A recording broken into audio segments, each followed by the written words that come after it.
our members as the speaker.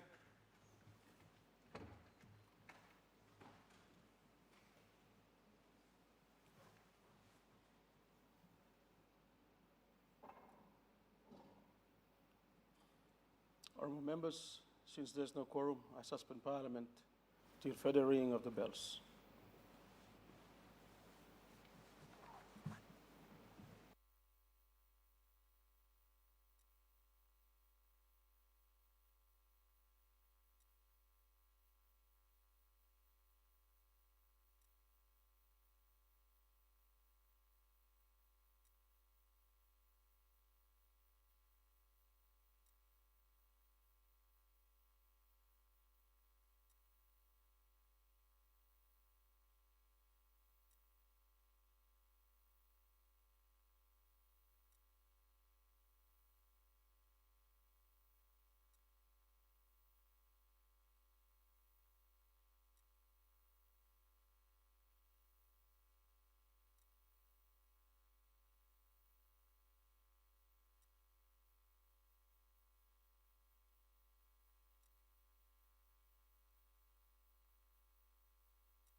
Honorable members, we have quorum. The member for Middle Fly will lead us in prayer.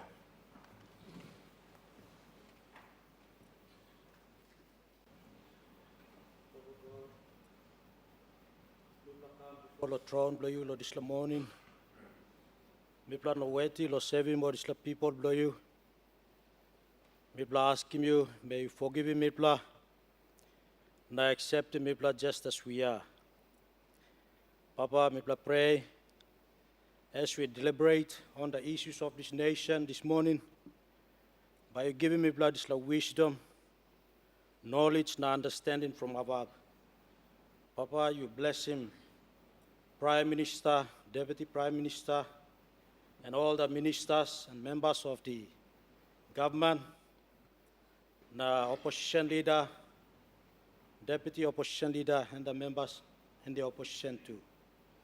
Leading me today, na stop one time help us to serve your people with dignity, honesty, transparency, and help us to be accountable to the people that we serve.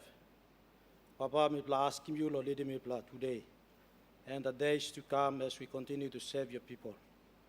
May you accept in this prayer, me this morning, and as we join in to pray, the prayer that you taught us.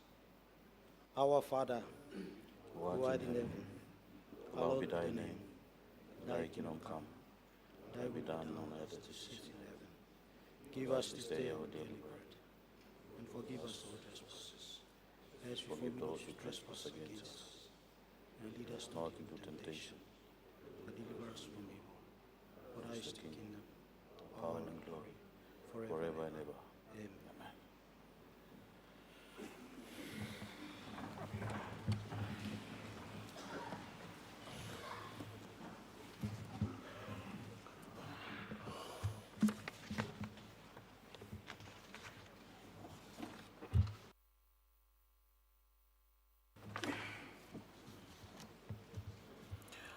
Honorable members, I acknowledge the presence in the public gallery of the humanities students and their teachers from the Port Moresby National School of Excellence.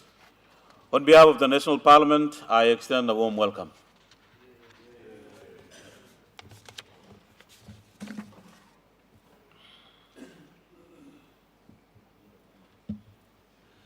Leader of Government Business.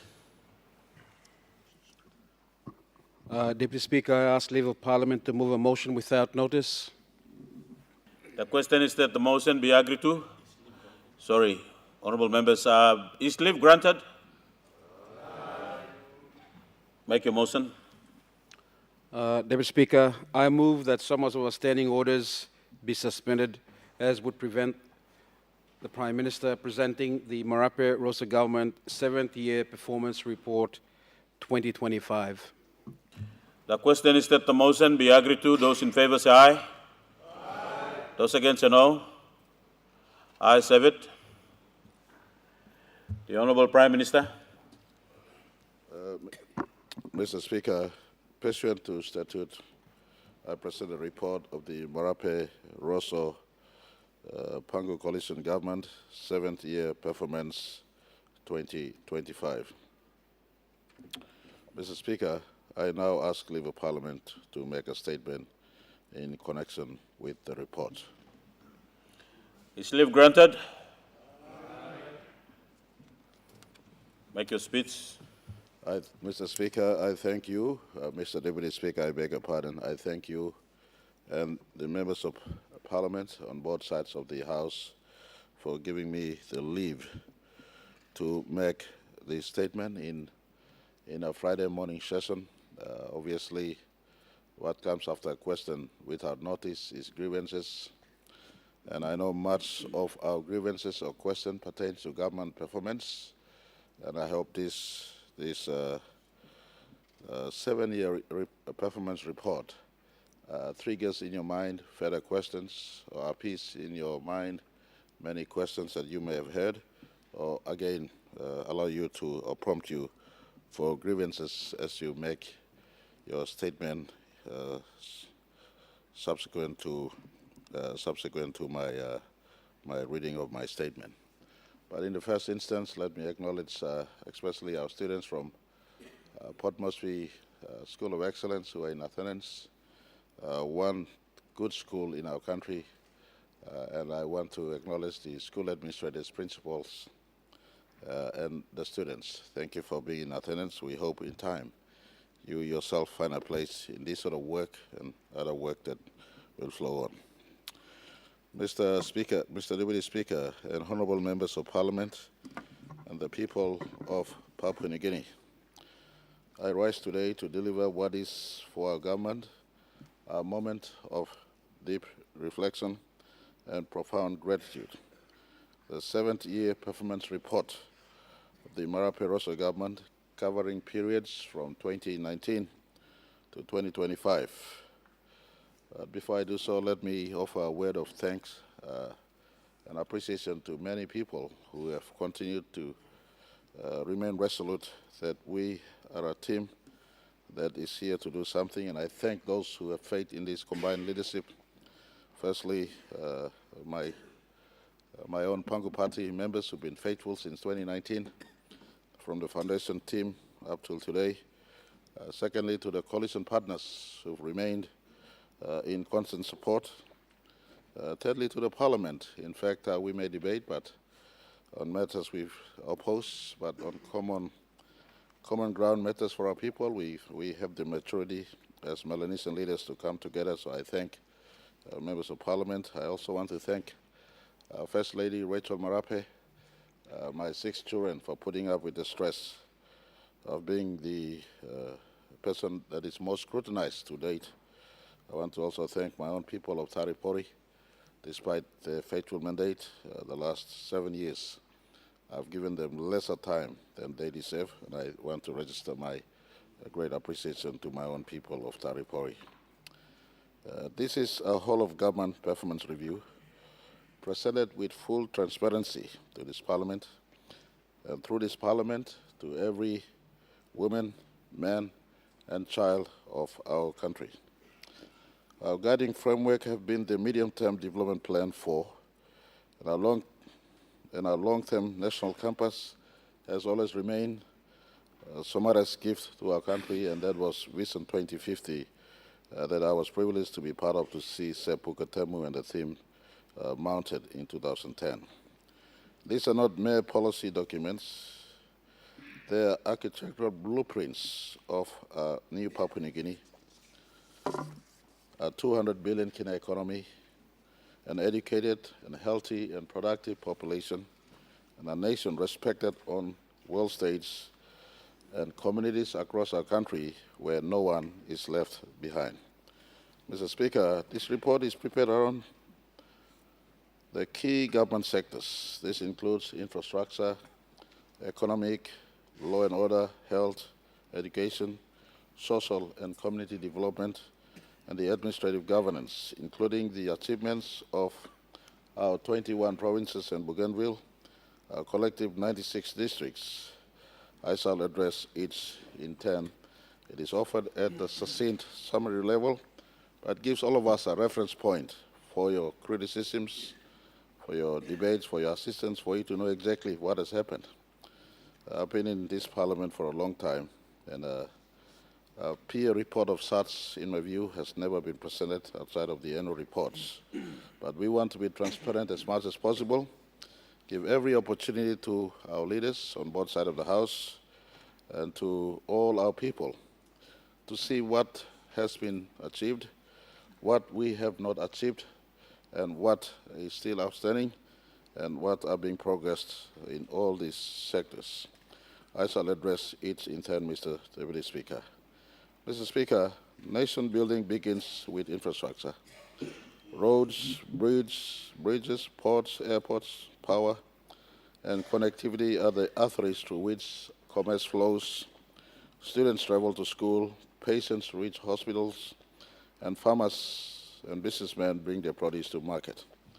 Our government's infrastructure record over 7 years is the most ambitious in Papua New Guinea's post-independence history. I want to speak a little bit, Mr. Deputy Speaker, on Connect PNG from the outset. Our flagship Connect PNG program has been the centerpiece of our infrastructure ambitions. We have committed over 20 billion kina to road infrastructure that spans 16,580 kilometers of national road network. This program encompasses the rehabilitation and upgrading of national highways, provincial roads, rural access roads, and missing links across all regions of our country.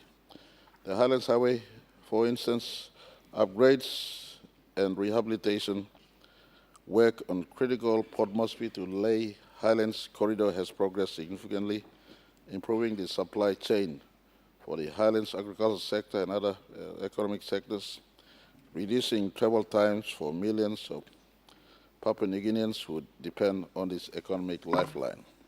And I want to place on record my appreciation of the last government who also invested in infrastructure.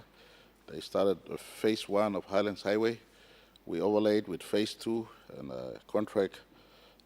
and additional contracts. And today, for instance, in Highlands Highway, you could now drive from Leh to Hagen on 2-lane roads and a road that is more improved than ever before. Very soon, Mr. Speaker, I'll be driving from Port Moresby across to Leh. It is not yet a super highway, but at least the connectivity is being made as we speak. Rural access roads, Mr. Speaker, feeder and district roads have been upgraded across all 21 provinces and Bougainville, connecting communities to markets, schools, health centers that was previously inaccessible. Just give you an example. A few days back, I was so pleased to see a road in Rumba. I went there in 2024. Rumba Road was not sealed today from Arawa into Rumba. A sealing taking place. I thank the regional member and the Bougainville government for picking up this road through the funds that we've supplied. I thank, for instance, the member for Middle Ramu. It warmed my heart to see. A few days ago, the mighty Jimmy River was crossed and the road from Roti Valley passing into Simbai is taking place as we speak. I thank the member for Karamui. I see road approaching Karamui, though it is still not yet there, but roads approaching Karamui as we speak. Last year, I had the pleasure of my life to drive across from from Tabubil to Telefomin. Those are indications of rural areas being uplifted out as we speak, whilst those have remained inaccessible for so long. It is better attempted now than never, and we are trying to give access to the mass of our people who live in rural communities across our country. The rehabilitation and commissioning of Wutung border posts is going to making sure, for instance, improved cross-border trade and security with Indonesia is stepped up. Mr. Speaker, for ports, airports, and marine infrastructure, we have invested in upgrading airports and ports that are critical to our trade, tourism, and logistics. Work have been completed and are also underway at major port facilities and provincial airstrips and airports, improving connectivity to the extractive sector, agriculture exports, and passenger movement. I want to register my appreciation to ADB, a very worthy partner in this sector, also the road sector, but in the airport sector, I want to thank the Australian government, a worthy partner in the port sector. Work is happening in many of these ports and airport sector today. If you go to Alatau, Guinea Airport, it will be my pleasure to open a new Guinea Airport terminal.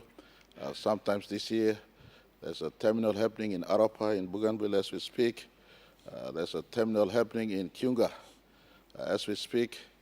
I want to inform the people of Medang and people of Enga province with our task, civil aviation, to pick up Medang and Wapnumanda at the very earliest. In most of our airports across our country, we have good infrastructures. This government will not claim all the claim for it.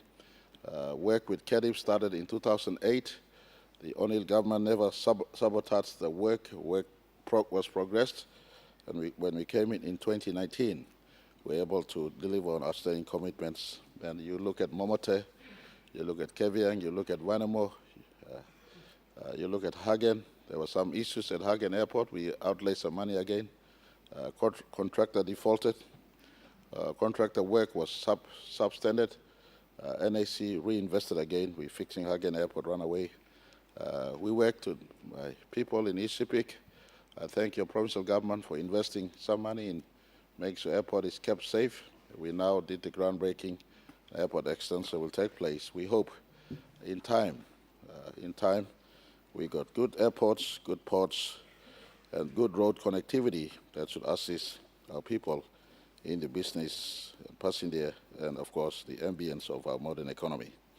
Mr. Speaker, I want to also speak on the energy and electricity accessibility. Expanding electricity access to our rural and peri-urban communities has been a priority under our electrification programs. We have pursued solar, hydro, and grid extension projects across the country, recognizing that power is the foundation of modern enterprise and quality of life. And I want to indicate this statement doesn't have, but our government invested over $1 billion. I thank the China Exim Bank. From Ley to Heights, we now have a 132 kV line that runs from Ley to Heights. That should allow for power that is generated either in the eastern side, including Yonki, or power generated in the western side to supply to close to 5 to 6 billion people who will live within 20 kilometers on both sides of this major grid that is running from Ley to Como. It's a massive 1 billion kina program. Our own government invested. 132 kV line replaced the 66 kV line that we had pre-independence up till 2 years ago. Mr. Speaker, we also invested 110 million kina, if not 111 million kina, Minister Duma may correct me, on a 54, to upload 54 megawatts of power from Edewood to Port Moresby. That line is complete. Port Moresby is being assisted with 54 megawatts harvested from the Edewood hydro project. Mr. Speaker, in terms of digital connectivity and ICT, our investment in digital infrastructure continues. The submarine cables, the terrestrial fiber, and the mobile towers has expanded internet and mobile connectivity to communities across Papua New Guinea. This digital backbone supports our economic diversification and e-government services, financial inclusion, and educational platform. And the recent, excuse me, and the recent licensing of Starlink will be transformational for our country. Mr. Speaker, in terms of housing, after nearly 3 decades without a comprehensive housing policy, our government launched the PNG National Housing Policy 2023 to 2033. This 10-year strategic framework guides affordable social housing, urbanization management, housing standards, and industry governance. The National Housing Corporation has progressed the NHC headquarters redevelopment, and they're also working on some programs, including 36 housing units currently under construction, targeting 100 completed homes by early 2026. The NHC Bill 2026 has been completed and is ready for submission to the FLC. Mr. Speaker, Deputy Speaker, we have partnered with the Department of Lands and Physical Planning to facilitate further urban development leases and streamline access for housing development. The e-land system is being implemented and to digitalize all land title registration, and a national land audit is currently underway to establish a reliable baseline for future land policy. Mr. Speaker, I should add here, it is our intent, and I want to commend Deputy Prime Minister and the esteemed Lands Department. They've mobilized traditional land and empowered traditional landowners to be in business, like landowners of Central in Roku Village, who are now using their own land, leasing out to people who want land for house. I want to also say thank you, partnering other urban districts. We've created close to 10,000 allotments soon to be apportioned to many out there who needs house, and land is an important foundation in which homes are built. that work is being is twinned between Lands Department and the National Housing Commission. And to deal with these issues, we have reopened or reset the Office of Urbanization that will be handling this work. Mr. Speaker, in terms of other infrastructures, I want to indicate to the House, over 2019 to 2025 period, our government has allocated over 17 billion to infrastructure sector alone, of which 11.9 billion have been actually expended. The lower execution rate reflects the complexity of major project procurement, environmental assessments, and multi-year contracting timeliness. Capital project areas of approximately 2.6 billion and SME payment areas of 2.4 billion remain priorities for resolution under ongoing fiscal management reforms. But I want to say, in the last 7 years, over 11 billion kina, to be exact, as per this statement, 11.93 billion has been transferred to all infrastructure agencies in our country, and the infrastructures are happening as we speak. Mr. Speaker, in the economic sector, the story of our economic management is a story of Papua New Guinea finally asserting ownership over our own destiny. We came to office determined that our people should benefit equitably from immense natural wealth of our land and seas, and we have delivered on that determination, or we're starting to deliver on that determination. In the mining and petroleum sector, we focus on taking back greater control of our resources. And we saw what happened in Pogra as a case in point. One of the most consequential decisions of my government was a renegotiation of the Pogra Gold Mine Agreement. After the previous operating agreement expired in April 2020, we stood firm on behalf of our people, refusing to renew on terms that did not give Papua New Guinea its fair share. The result, Papua New Guinea now holds 51% equity stake in Pogra joint venture, a historic accession of resource sovereignty. The state's dividend from Pogra has reached over $400 million. That is what I mean by take back PNG. Pogra reopened under better terms. Papua New Guinea is employed. The nation is now majority owner of its own gold mine. Mr. Speaker, this is one of the success story of this government to date. We came with a firm resolve that when we renegotiate leases or we negotiate on projects that benefits our country, the total benefit package of the Papua New Guinea must surpass 50% of any resource harvested, and Pogra stands as testament to what can be achieved if resolve, determination, and focus is maintained by the national government. I want to update the House on Wapi-Golpu copper project, one important project that many of us has been discussing, and I thank the patience of the people on the ground. I thank the Morobe provincial government. I thank Bulolo district for your continuous patience and resolve as we work through this. Negotiations on the Wafi-Golpu and copper project in Morobe are progressing on terms that protect the interests of our landowners, local communities, and the national government, I should add on here, as well as the investors. The project benefits of Papua New Guinea are estimated to be over 45 billion kina over the life of the mine. When developed, Wafi-Golpu will be one of the largest gold copper mines in the world and a transformative investment for our nation.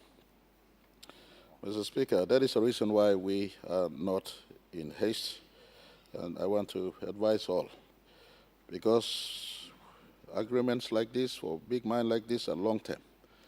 Look at what's happening in Lihir. Lihir was agreement signed for long-term in 1997. It's easy to try to ask for review, but all these covenants are bound by law and agreement. They run the length of time. So this government is not haste to rush to signing projects that we feel will not return a healthy return to our country.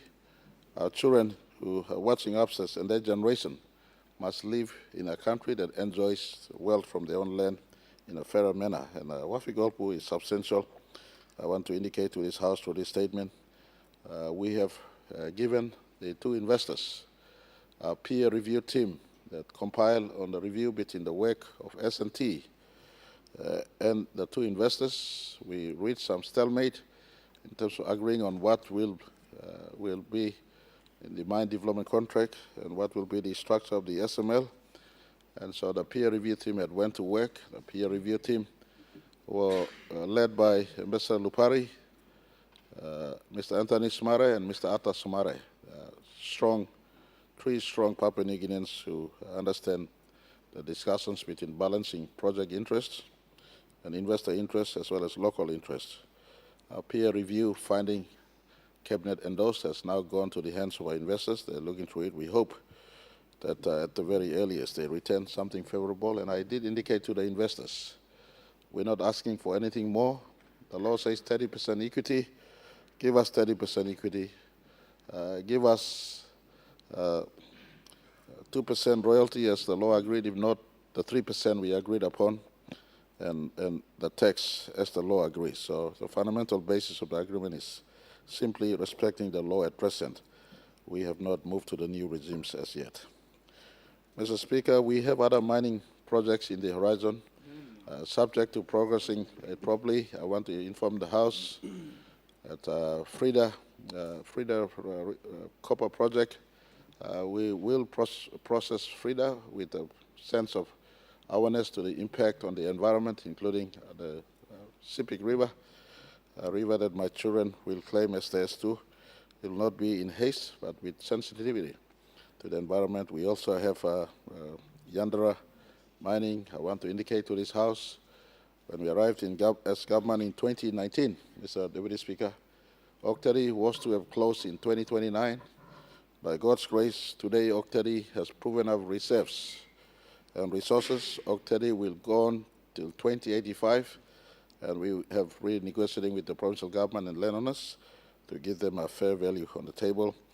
I want to also indicate Tolukoma and 10 other mines are in different stages of the regulatory process, so a substantial resource base we have.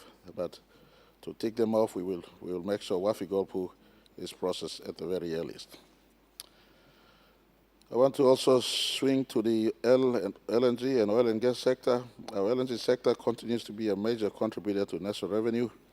The Oil and Gas Amendment Act 2025 and the National Petroleum Act 2025 passed in the first sitting of 2025 strengthens the governance and regulatory framework of our petroleum industry, ensuring that PNG receives its proper share of resources and revenues, and the sector is managed in a transparent and accountable manner. The LNG sector, in my view, is a sector that is currently contributing a little over 50% to our national budget support and economy, and I thank those who are investing in this sector, including ExxonMobil, Santos, Total, and others. I want to give an update to this House. It is not in my speech, but on the Papua LNG. The project partners, the JV partners led by Total, and I do appreciate Total and Mr. Puyane, and they're in discussion right now as to the structure of the joint venture. The structure of the joint venture is complete, then they will approach the state. And they've given us assurance that FID will be done this year. And I want to indicate to our country, this government has not stand in the way of FID since 2019. The agreement was reached in early April 2019. We, as a new government, had the benefit of reviewing what needs to be done, and that review was concluded. We respected the agreement in totality. The agreement has been on the table since 2019.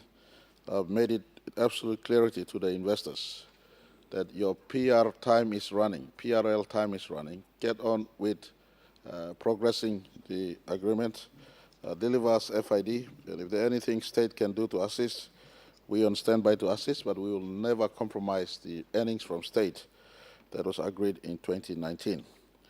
And so Papua is moving, but I want to also indicate, as we progress Papua, at the back end of Papua, Penang LNG will come.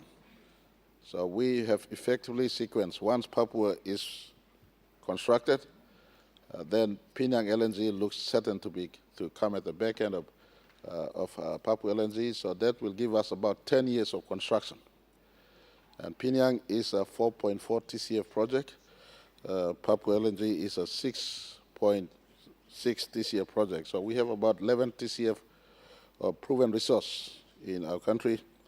Those will give us about 10 years of construction window for our economy. And when Pinyang is moved, we hope that wildebeest, an exciting prospect in the east of Gulf, northeast of Gulf, is looked at. I want to also indicate a smaller project. And by the way, the Pinyang project is a Pangu-led government project. We have secured over 63% total benefit in the way we negotiated with ExxonMobil. That's a baseline. And I want to indicate a small project that is running later this year. FID will be announced. It's an oil project, the Pasca A project. And MRDC, on behalf of the MRDC partners, owns 50% of the Pasca project, and the original owner of the license, Twinja, owns the other 50%. So in the oil and gas sector, there's a possibility, a window of 10, 15, 20 years of construction and earnings from the LNG. Papua New Guinea is now seen as a safe investment destination. With respect to what's happening at the Hormuz and elsewhere, they realize that we have never failed exporting cargoes.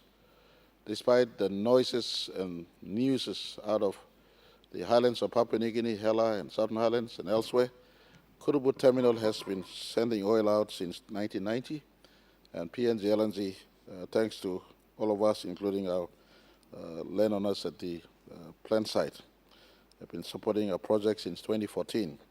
So a renewed focus on PNG has re-emerged. I want to thank Total for sending a ship that has over $200 to $300 million worth of assets to be anchored off East and Central Province. The ship is now en route to us, and very soon exploration will happen at offshore in the Aba electorate. We hope that also produces some exciting prospects for us. Stanley and Ketu Elevala in Western Province also have been asked to be progressed. So all in all, in totality, about 5 or 6 projects in the oil and gas sector are being managed and sequenced to give this country a concerted 10, 15, or 20 years of exploration, construction, and harvest in the petroleum sector. Mr. Speaker, I want to also speak. Life is not only about oil and gas and mining. Our government is predominantly focused on agriculture as a case in point. And the economy numbers of our country indicates that our focus on agriculture is not in vain. It is now bearing fruits. The last 4 years, for instance, Mr. Speaker, the agriculture sector of our economy, and you just ask central bank statistics. You look at central bank statistics and our banking statistics, and World Bank, IMF, and all who are in the accounting firms confirm. Last 4 years, we have posted about 4% growth in the non-mining and petroleum sector. And that affirms our view as we came in 2019, that we must diversify economy. Our economy must not just be reliant on 1 or 2 sectors. And we said, let's go back to our traditional base load. Agriculture is where 80% of our people are found in. They're currently in subsistence agriculture. We must migrate them to the cash element of the agriculture. That's why we've invested substantially, Mr. Speaker, Mr. Deputy Speaker. Agriculture sector is right now anchored by oil palm.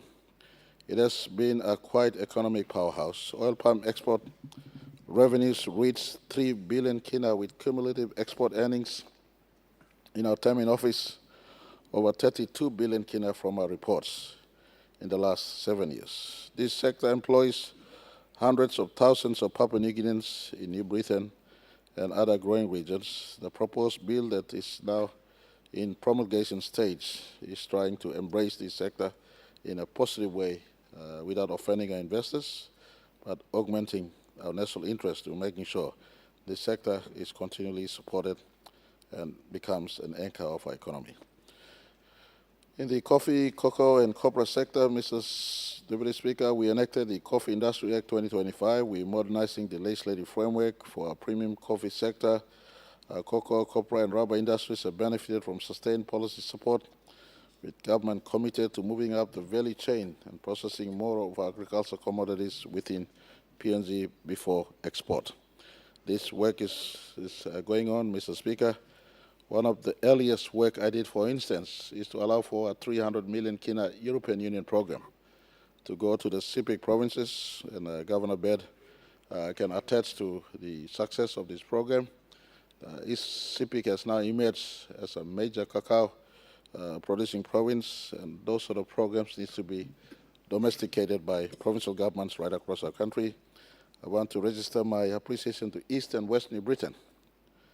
They are two leading provinces in the agriculture space, and the rest of us provinces could see in the models that East and West New Britain continues to portray.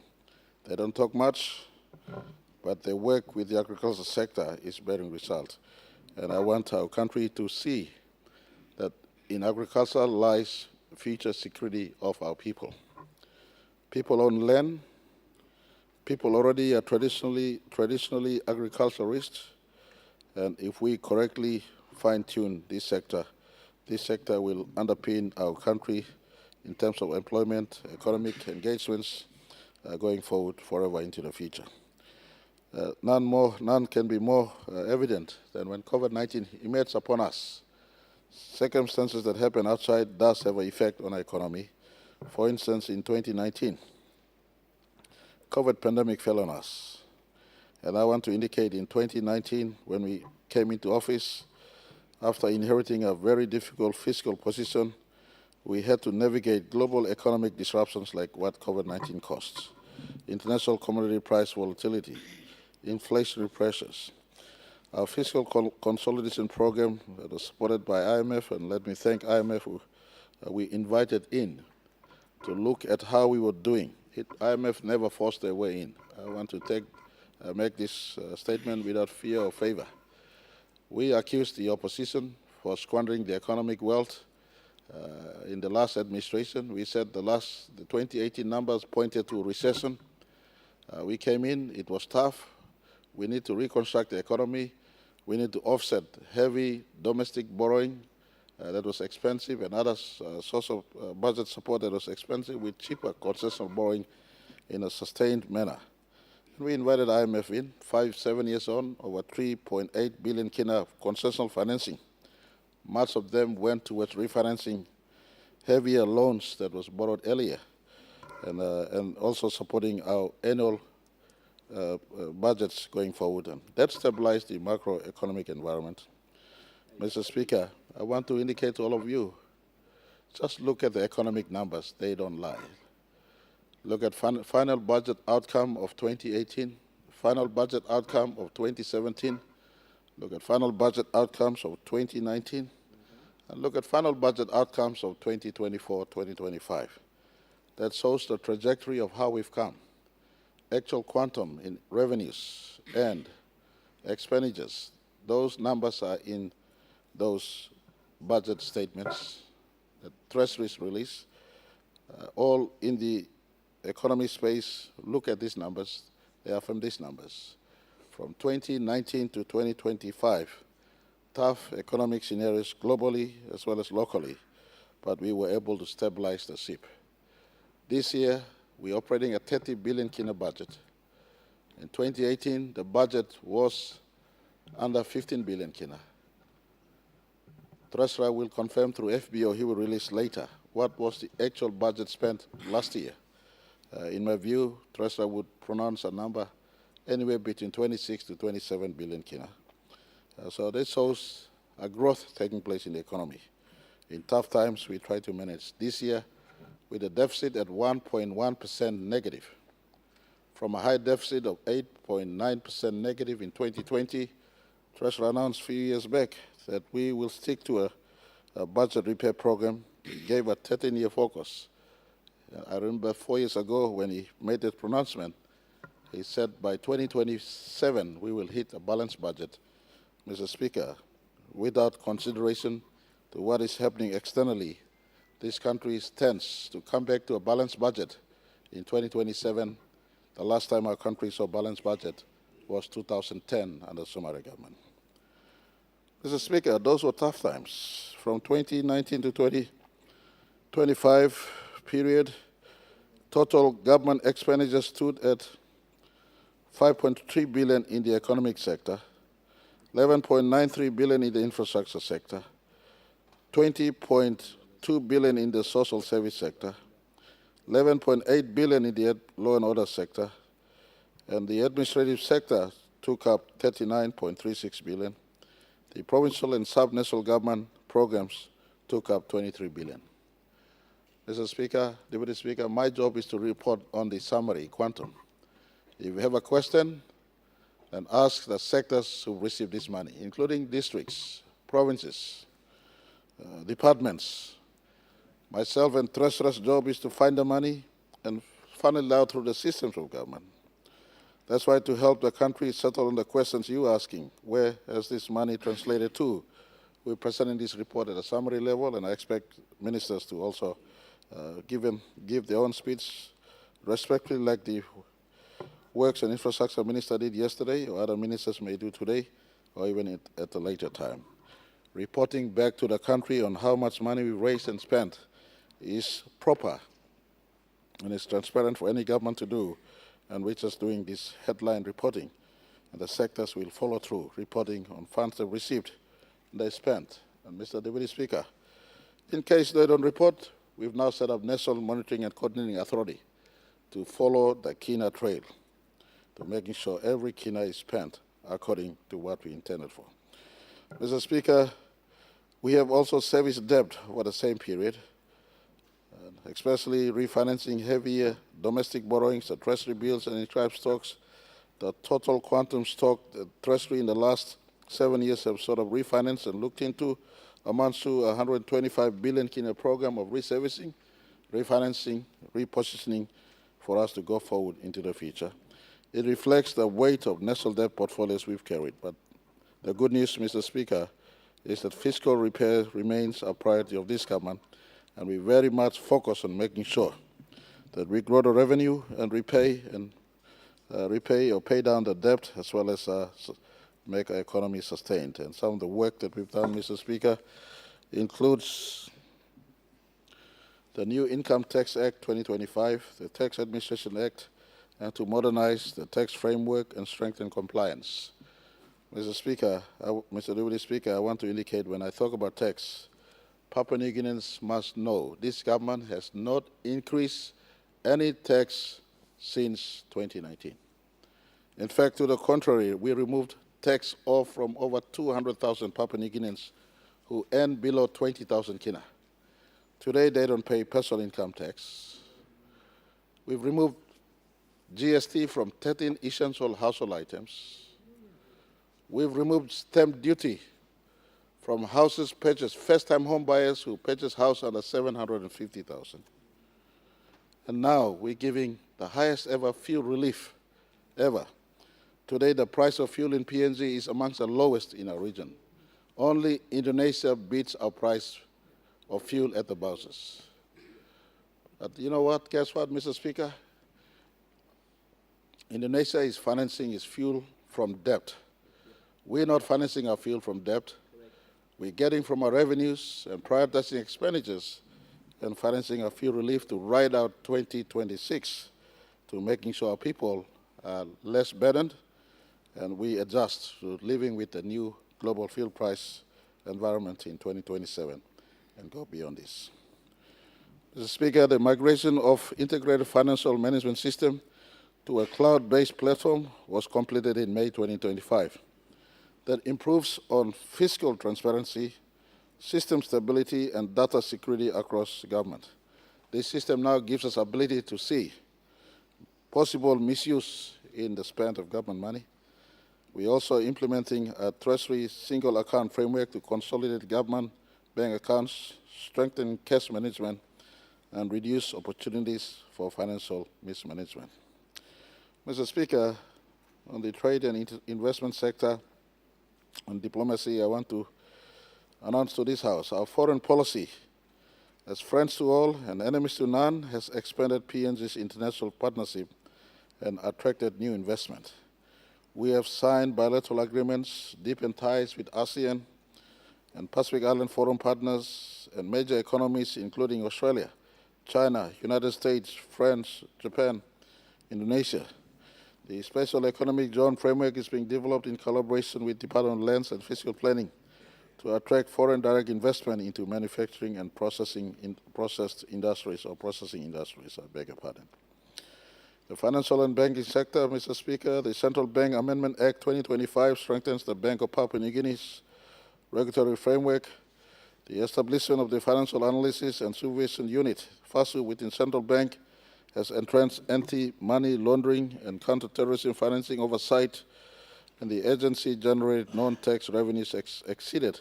For instance, through this, the non-tax revenue exceeded 1 billion kina in 2025, and we are digitalizing revenue collection systems to improve transparency and compliance. These were tasks not done. We now at IRC Customs, we're digitalizing revenue collections to making sure that collections is on time, quicker, faster, and a lot of transparency is built into this space. Mr. Speaker, I want to indicate it is not in my speech, but on the grey listing. Yesterday, myself, Deputy Prime Minister, the Honorable John Rosso, Police Minister, the Honorable Sep Pundari, and the Speaker of the House, the Honorable Job Homat, we were in a meeting, and a team from PATAF, especially from the Asia Pacific Group, came in. They commented our response as a whole of government to the grey listing work, but we gave them a fullest assurance that we will give everything we have to give to support us getting out of grey list, but not just to get out of grey list, but making sure that our economy is resilient and as a buffer against money laundering. And they accepted our recommendations, including my pointer to them that we have 3 types of economy in our country: the formal economy, the informal economy, and the traditional economy. PNG characteristics is a little bit different from other economies, being these 3 economies are working in tandem, and we will work with the PATHAF to making sure that our response to grey listing is attended to, and we'll work to get out at the very earliest. Mr. Deputy Speaker, work on the economy and financial system are all redundant without peace and security. So I move to the law and order sector. Peace and security are prerequisites for development. A mother cannot send a child to school, a farmer cannot take a produce to market, a business cannot invest if they fear for their safety. Our government has made law and order a foundational investment and not an afterthought. Law and order sector expenditure over 2019 to 2025 reached 11.8 billion, with a sector budget execution of 97%. And I repeat, law and order sector expenditure over 2019 to 2025 reached 11.8 billion, with a sector budget execution over 97%, the highest of any sector, demonstrating our unwavering commitment to security and justice. So it is not lack of commitment on our part, but those agencies who are supposed to be working, whether it's police, correctional service, or ministerial services, or the judiciary, we've given them unprecedented support. I can understand that even that is still limited by the operational mandate, but putting to good use the fund that comes to them is also incumbent on them. Mr. Speaker, in terms of the Royal Papua New Constabulary, under the Security and Police Administration Program 2023 to 25, we have invested 542 million kina into the modernization of Royal Papua New Guinea Constabulary. This investment funded the upgrade and construction of over 50 police stations across the country, bringing policing facilities close to the communities that has never previously had a local police presence. Police force numbers have been increased, professional standards strengthened. The Bomana School of Excellence developed as a center for advance in police training, We are also reviewing now the Police Act to modernize the legal framework governing our constabulary, to a modernized fine and fee collection system, to improve operational funding. Mr. Speaker, some of you may have seen me witnessing the pass out. Over 300 policemen and women passed out recently. It is our aim to make sure our policemen and women are properly trained, and we want to reach a 10,000 man police force at the very earliest. Training has recommenced. I thank the Australian government for also their support in the Bomana School of Excellence for our police. It is not just for us, but we also embrace other Pacific Island police to be also trained there. In the courts and judiciary, Mr. Deputy Speaker, Waikani Law Courts was officially opened at the cost of $653 million, a landmark investment in our justice infrastructure.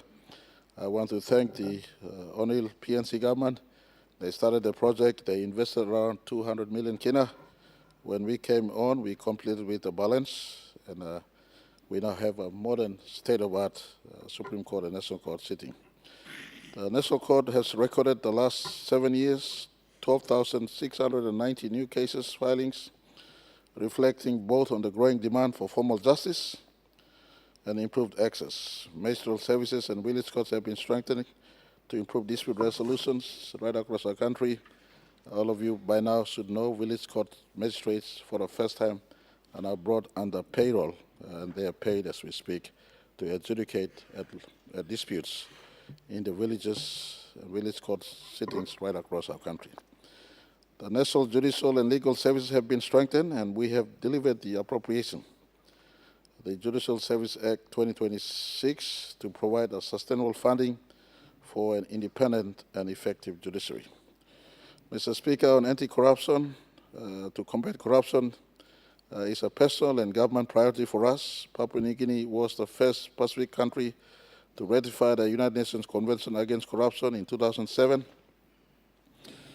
And we have prosecuted this commitment relentlessly. Our National Anti-Corruption Strategy 2010 to 2030 talks about this, and it is now in its second plan of action, structured around 15 programs of work.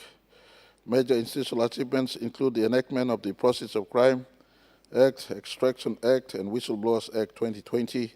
The Independent Commission Against Corruption, ICAC, was established under the Organic Law on ICAC in 2020, with ICAC Oversight Committee members formally appointed in 2025, and FASU has identified 3,000 suspicious transactions and referred them to relevant agencies for investigation. The Arrow Initiative, bringing together the Office of Public Prosecutor, FASU, Royal Papua New Guinea Constabulary, and ICAC, is conducting coordinated asset recovery operations, supported by a dedicated trust account for recovered proceeds of crime. Mr. Speaker, what I mean is, for the first time now, there's a team working. If a public servant or a leader or someone in the private sector have taken money through illegal means, then we now have ability to recoup this and put this money into a public trust that is for our country. PNG signed the UNCAC Coalition Transparency Pledge, committing to stronger transparency and our civil society engagement in anti-corruption efforts. Corruption risk assessments have been conducted in 6 provincial administrators and 16 national agencies as we speak. Mr. Speaker, on the correctional services, our correctional service has focused on rehabilitation, not merely punishment. Prison infrastructure has been modernized and is expanding. We are establishing juvenile rehabilitation centers to address youth offending through education and behavioral reform rather than incarceration.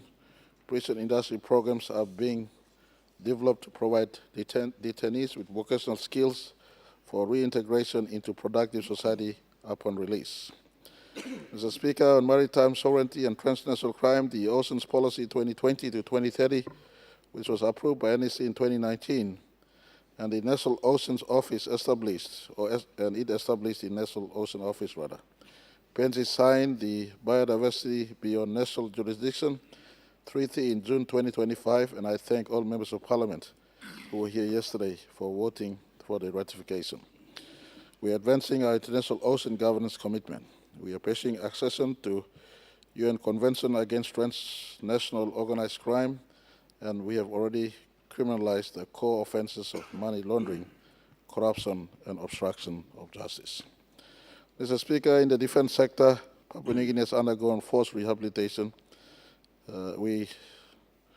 My notes here says improved discipline. I'll have to check my notes again for those who wrote. We are expanding bilateral defense agreement with Australia, New Zealand, China, Japan, Indonesia, India, United Kingdom, and through UN peacekeeping operations. The Papua Treaty with Australia was signed as part of a bilateral defense relationship that is expected to uptake over 10,000 Papuans to be enlisted in the Australian Defence Force. We also have the DCA with USA as I speak. In the health sector, Mr. Speaker, a healthy population is a productive population.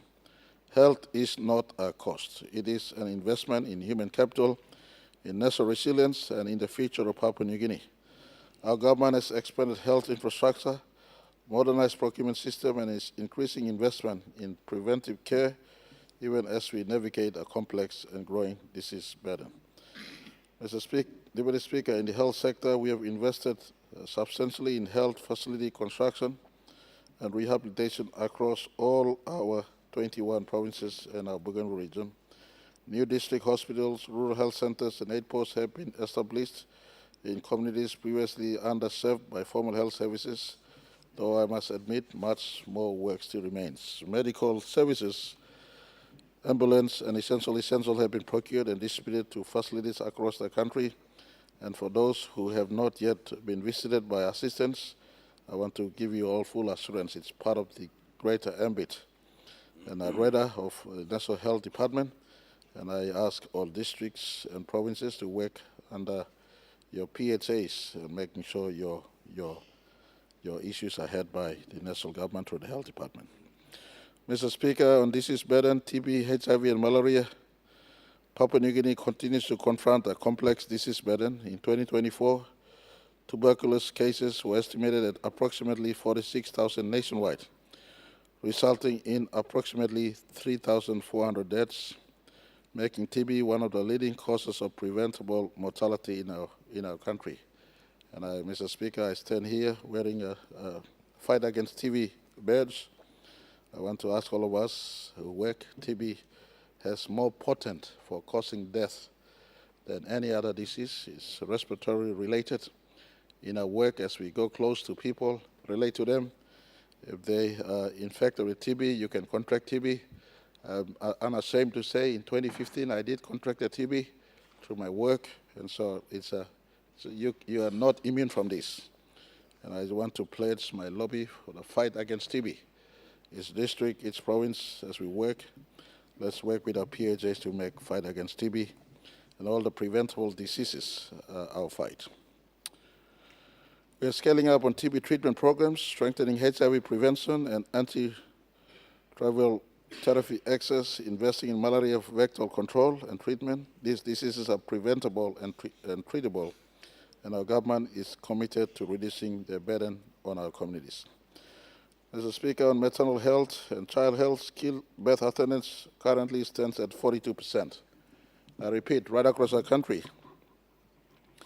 births that take place, only 42% is assisted with skilled and qualified attendants giving birth, or midwives giving birth to our children, meaning that majority of births in Papua New Guinea still occur without trained medical supervision. The maternal mortality ratio remains high in approximately 171 deaths per 1,000 live births. Immunization coverage continues to fall below national targets. We are investing aggressively to change these numbers. Funding for vaccines has increased dramatically from 3.4 million in 2024 to 26.6 million in 2026. In 2026, we have introduced the human papillomavirus vaccine for the first time in Papua New Guinea, marking a major milestone in preventing cervical cancer and improving women's health outcomes. Immunization programs, community health worker deployment, and maternal health services are being expanded across all our provinces. And I do ask all leaders here, to deploy some of your resources in the districts and provinces to support maternal and child health care. In the non-communicable disease, cardiovascular diseases, approximately 10% of disease burden in our country right now. And if you think investing in specialist care is not important, I want you all to listen to this one, Mr. Deputy Speaker. Non-communicable diseases, simply put in layman's terms, the lifestyle-related disease. You have cardiovascular disease, that is heart, approximately 10% of disease burden load in our health system right now. You have diabetics, approximately 10% of workload in our health system right now. Cancer, about 11%. And injuries, whether caused by alcohol-related injuries or violence, etc., represents around 11%. This represents a growing public health challenge driven by urbanization, changing lifestyles, tobacco use, alcohol consumption, and unhealthy diets. Treatment costs for NCDs are increasing rapidly. That's why we're investing in also prevention and health education and community awareness. But more importantly, we're also investing in Port Moresby Specialist Health, our country's level 7 hospital. It was my pleasure to witness the first ever kidney transplant in our country last year. It was my pleasure to see angiogram patients going through getting stenting in Port Moresby specialist care. So our investment in the specialist care is running because substantial population now, close to 40% of our country now, are exposure to health services. The burden required is for those lifestyle-related diseases, and specialist care is worth the investment. Mr. Speaker, over 200 million kina is also being invested in cancer facility in Port Moresby General Hospital. Very soon we should complete this state-of-the-art cancer facility. No more will Papua New Guineans go overseas in pursuit of specialist care. We should have them in Port Moresby General Hospital. Mr. Deputy Speaker, mental health has remained neglected for so long. Our government is strengthening mental health services, increasing access to counseling and psychiatric care, embedding mental health with our primary health care framework. On health governance and legislation, Mr. Deputy Speaker, we're modernizing the legal framework governing our health system.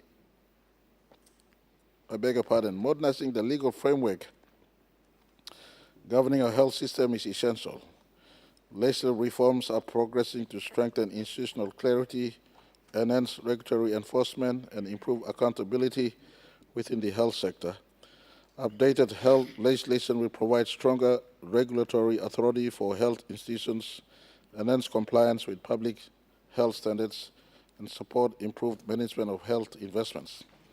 The social services sector, which includes health, education, and social programs, achieved approximately 92% budget execution of all the revised budgets we've had to date, reaching 20.2 billion kina over the last 7 years that we've been in government. Mr. Speaker, in the education sector, education, in my view, is the most powerful investment this government or any government can make. It is the multiplier of all other development interventions. An educated child is a healthy adult, a more productive worker, a more engaged citizen, and a stronger foundation for national development. Our government's investment in education represents one of our proudest achievements. The government's free education program has been the cornerstone of our education commitment.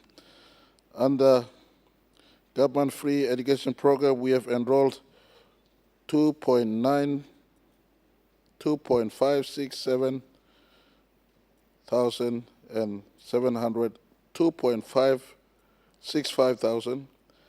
713 students across our country in subsidizing schooling, with a total disbursements of 877 million in last year, for instance.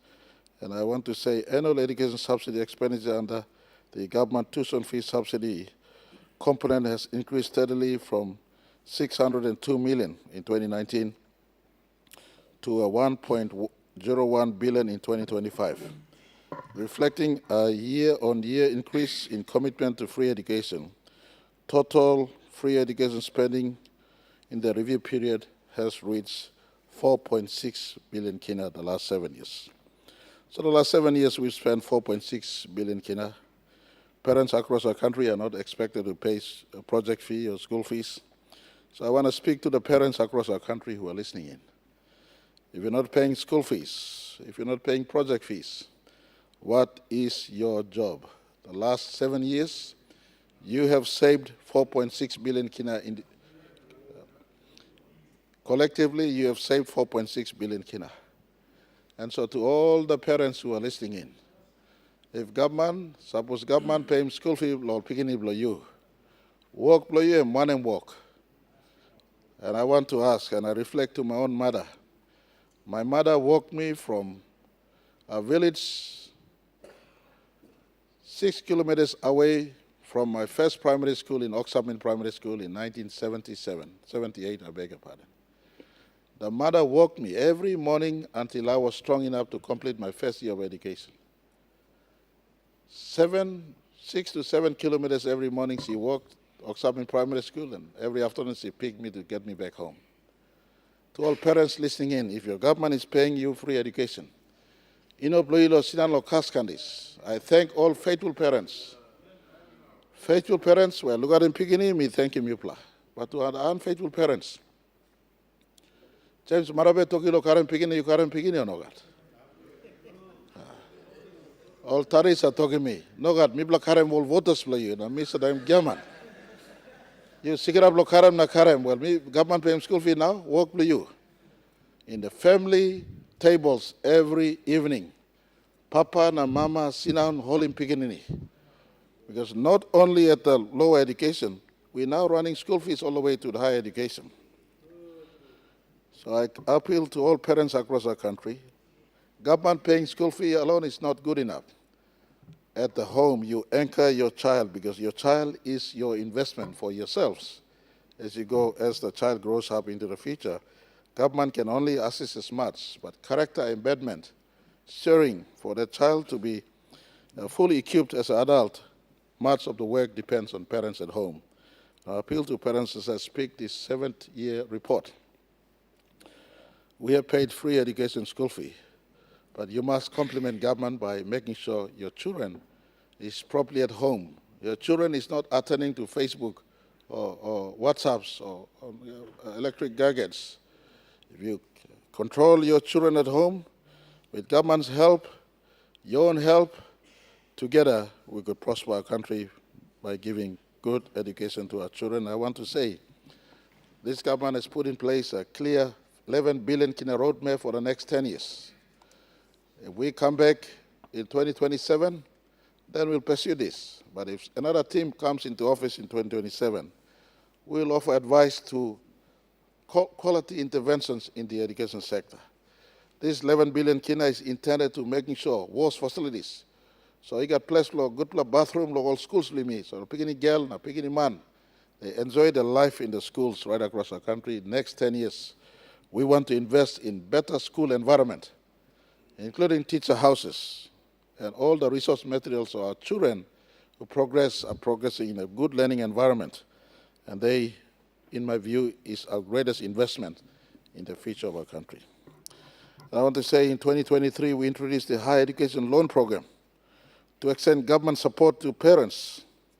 And this one was meant to assist the university students and college students. In that assistance program, over 53,958 students have been supported through subsidized education loans, with total disbursements to date in the 4 years since this program came in 2023. We've helped and disbursed a total of 284.7 million kina, and we've helped 53,958 students. And it warms my heart to pass through the streets of Port Moresby whenever I'm out in and about in society, and to see a young fellow who comes up to me and said, Mr. Prime Minister, I picked up 10,000 from HELP last year and I'm completing my studies. I picked up 5,000 from HELP last year and I'm completing my studies. I remember one mother single mother from Chimbu that lives in Kimbe. She wrote to me and said, Prime Minister, I'm a single mother. My son picked over 30,000 kina in 3 years, complete University of Technology. So, for those of you who come from good background, you may be okay, but this is a program we set to help the small people.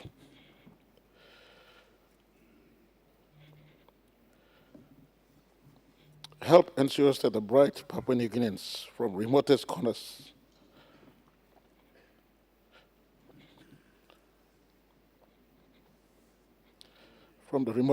of our country are given fair opportunity.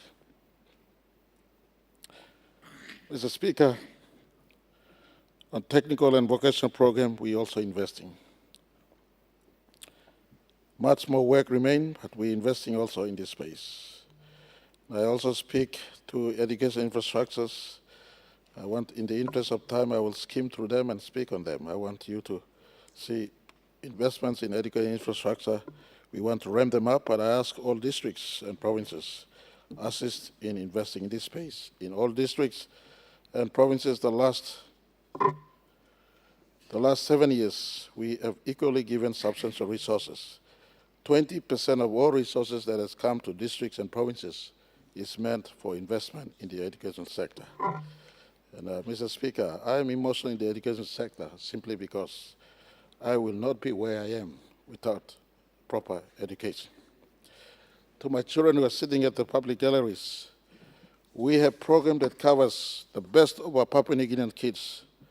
Right now, over 500 students are studying in USA, in China, in India, through scholarships deployed to the best of our kids. And to my children who are sitting up there, you can be amongst that. But if you miss out the cut, don't get discouraged. Find your way around. We should have programs that should cover all of you. Teacher development, Mr. Deputy Speaker, teachers are the backbone of our education system. Our government has addressed teacher salary areas, invested in teacher training. Sometimes early next month, I'll be opening a 7-story building that will seat 5,000 people in an auditorium. Our government has invested over 130 million kina in the University of Goroka. This indicates our focus on training teachers to making sure they teach and they serve our students in urban and rural areas of our country. Mr. Speaker, on the National Youth Engagement Strategy, recognizing that 42% of Papua New Guinean population of 10 million plus people are below the age of 18. I repeat, 42% of Papua New Guineans are under the age of 18. Our government has backed the National Youth Engagement Strategy 2025 to 2029 with a commitment of over 100 million kina to try to make sure that we keep in touch with these youths and we don't let them go off rail. The permanent Parliamentary Committee on Youth and Children was established in May 2025 to provide sustainable parliamentary oversight on youth policy. The Pacific Australia Labour Mobility Scheme was established to enable, and today as I speak, over 3,000 Papua New Guineans are accessing work in Australia and some are in New Zealand. We want to expand this. So potential for big employment opportunity in Australia is there. I ask all of you to work with the Labour Mobility Office that Treasurer currently heads at the moment. Mr. Speaker, in the social and community development sector, economic growth and infrastructure are means to an end. The end is the well-being and dignity of our people. The social and community development sector covers the breadth of our government's investment in human well-being, gender equality, child protection, community empowerment, and cultural identity, church partnerships, sports, labor standards, and disaster preparedness. Mr. Speaker, on gender equality and women's empowerment, our government enacted the PNG Gender Equality and Women's Empowerment Policy 2025 to 2035, providing a decade-long strategic framework for advancing women's rights, economic participation, and political representation. 1.5 million was disbursed in 2025 to gender-based focused civil society organizations, I beg your pardon.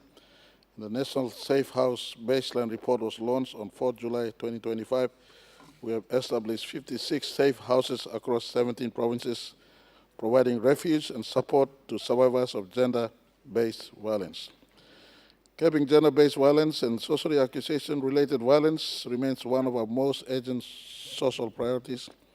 Our nationwide multi-stakeholder campaign involving government agencies, churches, and civil society and development partners is underway as we speak. The UNFPA's awareness and training program has reached over 7,000 people with practical skills to address GBV and socially accusation-related violence. The Church Partnership Program remains one of the most effective mechanisms for delivering services to remote communities. Our government has disbursed over 10 million kina under this program in review period, convened 2 Church Development Council meetings, and allocated 5 million for Jubilee campaigns, along 20 million in annual support for church-led service delivery across health, education, and community development. Mr. Speaker, I should say we've now brought in the church health sector into government payrolls, and we're empowering the churches and their partnership in that space. The National Office of Family and Child Support Service has been strengthened, has strengthened governance and service delivery systems for child protection.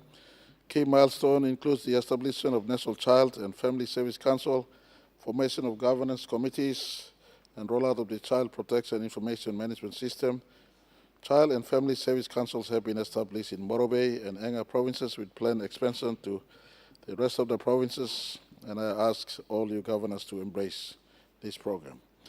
The Lugatin Pikini Act 2015 continues to be implemented, providing legal protection for children.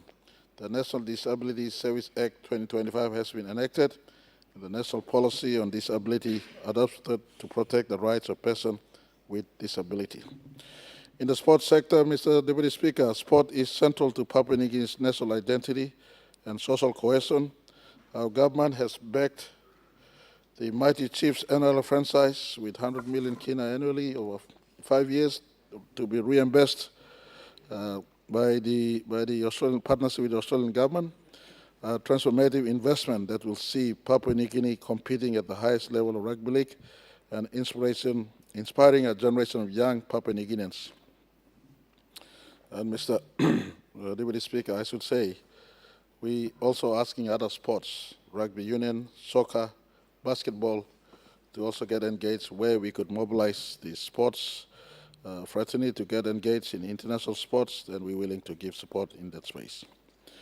Labor standards and minimum wage. After more than a decade with a review, our government delivered the National Minimum Wage Board review, increasing the hourly minimum wage from 3 kina 50 to 5 kina, effective 1st January 2026. This determination, the result of 4.5 million invested in comprehensive provincial regional consultations, is a direct response to the calls of workers, business, and the broader community for a living wage.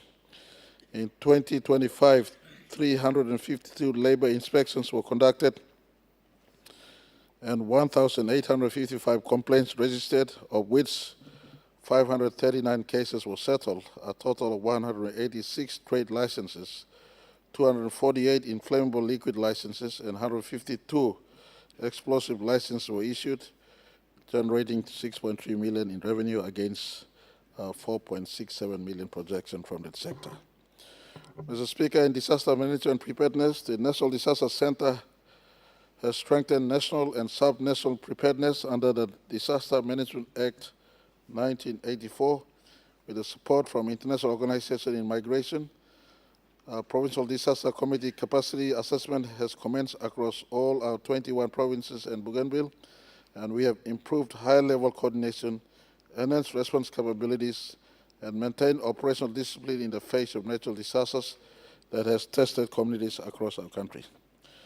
Mr. Deputy Speaker, in cultural preservation, the Sumare Memorial Museum is near completion, or work is being progressed.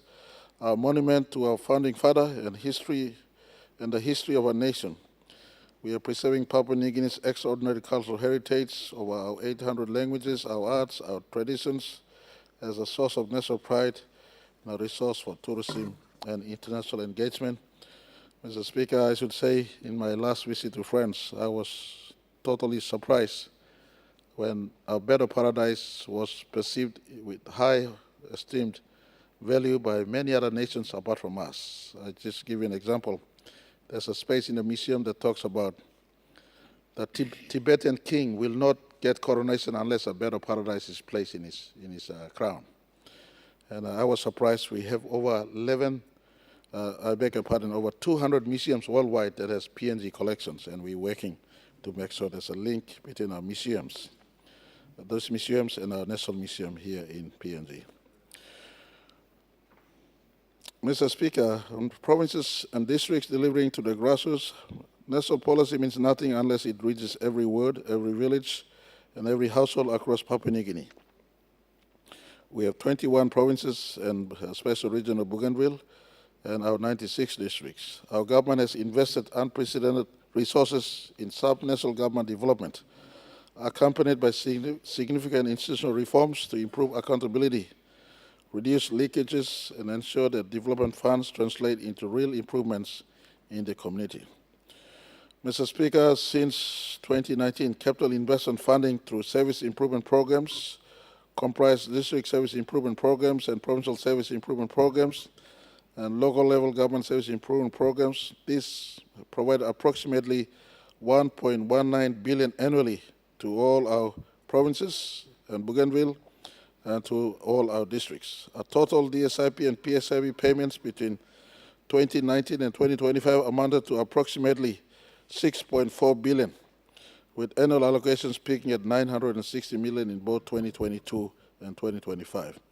Additional districts and provincial infrastructure programs introduced in 2024 allocation are approximately 1.5 billion over 2 years. When combined with DSIP and PSIP, our total sub-national infrastructure investment reached approximately 9.4 billion between 2019 and 2025. Mr. Speaker, this substantial money transferred from Waigani to the sub-national governments, and I commend all members. I see many good work happening, and this is the result of transfer of money from Waigani straight to the districts. And for those who criticize the transfer of money to the districts, I want to say the district members knows their people much better than the Prime Minister. It is no offense to give to the districts. You hold your district or your province to account through the provincial assembly and government processes or through the DDA and the provincial district DDA processes. You hold your leader to account. Ask them, how much money did Waigani pass on? This is the headline that was mentioned, and I'm sure the leaders who are working will point to you the work they've received equivalent to the funds being transferred to all districts and provinces without discrimination across our country.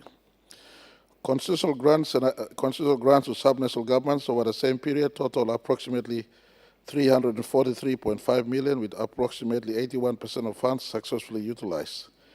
District support grants of 360 million and special intervention programs of 613 million provided additional targeted support to all of our districts and provinces across our country. Should I add on here, and for a task for this Parliament, I want this Parliament to consider a possibility of an amendment coming, that we will entrench DSIP and PSIP as a constitutional grant that is not subjective to government of the day, but that is available always to members of Parliament on both sides of the House going forward.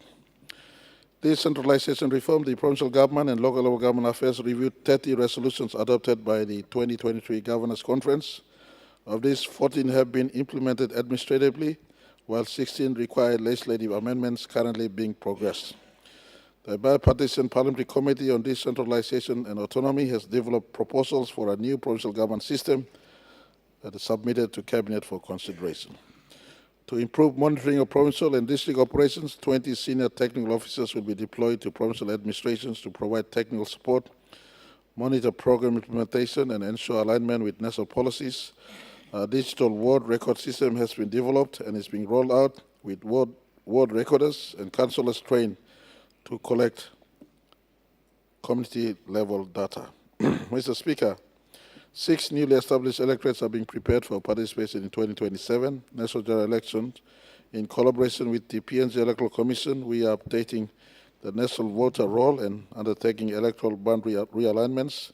4 restoration authorities have been established to address governance challenges in specific regions, and our new local governments and wards are being operationalized. Mr. Speaker, on land audit, land governance for sub-national government, a national land audit, is currently underway to map the precise distribution of state-owned and customary land across the country. The Department of Lands and Physical Planning is implementing the e-land digital registration system, and we thank Deputy Prime Minister for his strong leadership in this space, requiring all existing title holders to register their titles electronically. Provincial land administration capacity audits are being also conducted, and revenue from land administration has now reached over 75 million in the previous year, with a targeted 200 million as digital systems become fully operational. The Bougainville Land Authority has been successfully established as a pilot to decentralize land, and Bougainville, as I speak, land is being passed on to Bougainville for their own administration. Mr. Speaker, on governance, on legislative achievements, governance must be underpinned by modern fit-for-purpose legislation. This Parliament has passed more legislations. In my note here, it says 32 acts of Parliament, but my mind says it's more than 32 acts of Parliament. We passed more acts of Parliament in the last 6 years, demonstrating a whole-of-government legislative program of remarkable breadth and ambition. This legislative output, spanning taxation, petroleum, land, disability, community development, financial governance, and budget, reflects a deliberate whole-of-government approach to structural reform and positions Papua New Guinea for sustained economic growth and improved institutional performance. Mr. Speaker, on international relations and regional engagement, our foreign policy, friends to all, enemies to none, has elevated Papua New Guinea's profile and influence on world stage. As the largest Pacific Island country outside of Australia and New Zealand, Papua New Guinea has a responsibility and opportunity to lead in regional forums and global conversations. We have deepened bilateral relationships with Australia through Papua Treaty on defense cooperation and others, with China through development financing and investment partnership, and a relook at the Taiwan policy, with the United States on security and diplomatic engagements, and with Japan, Indonesia, India, New Zealand, European Union, and France. We have engaged actively in APEC, in the Pacific Island forums, the United Nations, and the Commonwealth. We also, this statement doesn't include, but we've also established our presence in the Middle East through both our offices in Israel as well as UAE. Our ratification of BBNJ Treaty, participation in UNCLOS implementation, engagements with the UNTOC process, and signing of the UNEC Coalition Transparency Pledge demonstrate our commitment to rules-based international governance and sustainable ocean management. The Pacific Australia Labour Mobility Scheme has created economic pathways for Papua New Guinean workers in Australia and the Pacific region. More than 3,000 Papua New Guineans are working, as I already indicated. The opportunity for more to be working is there. Of the 3,000, it is indicated the last 3 years, a total remittance of over 240 million kina has flown back to Papua New Guinea as a result of these 3,000 people working in Australia. Mr. Speaker, in conclusion, as we look ahead, we are not resting on the 7 years of achievement. I am the first to admit many work remain incomplete, many work remain undone, much work remains ahead of us. We all must have opportunity, dignity, and prosperity for all Papua New Guineans.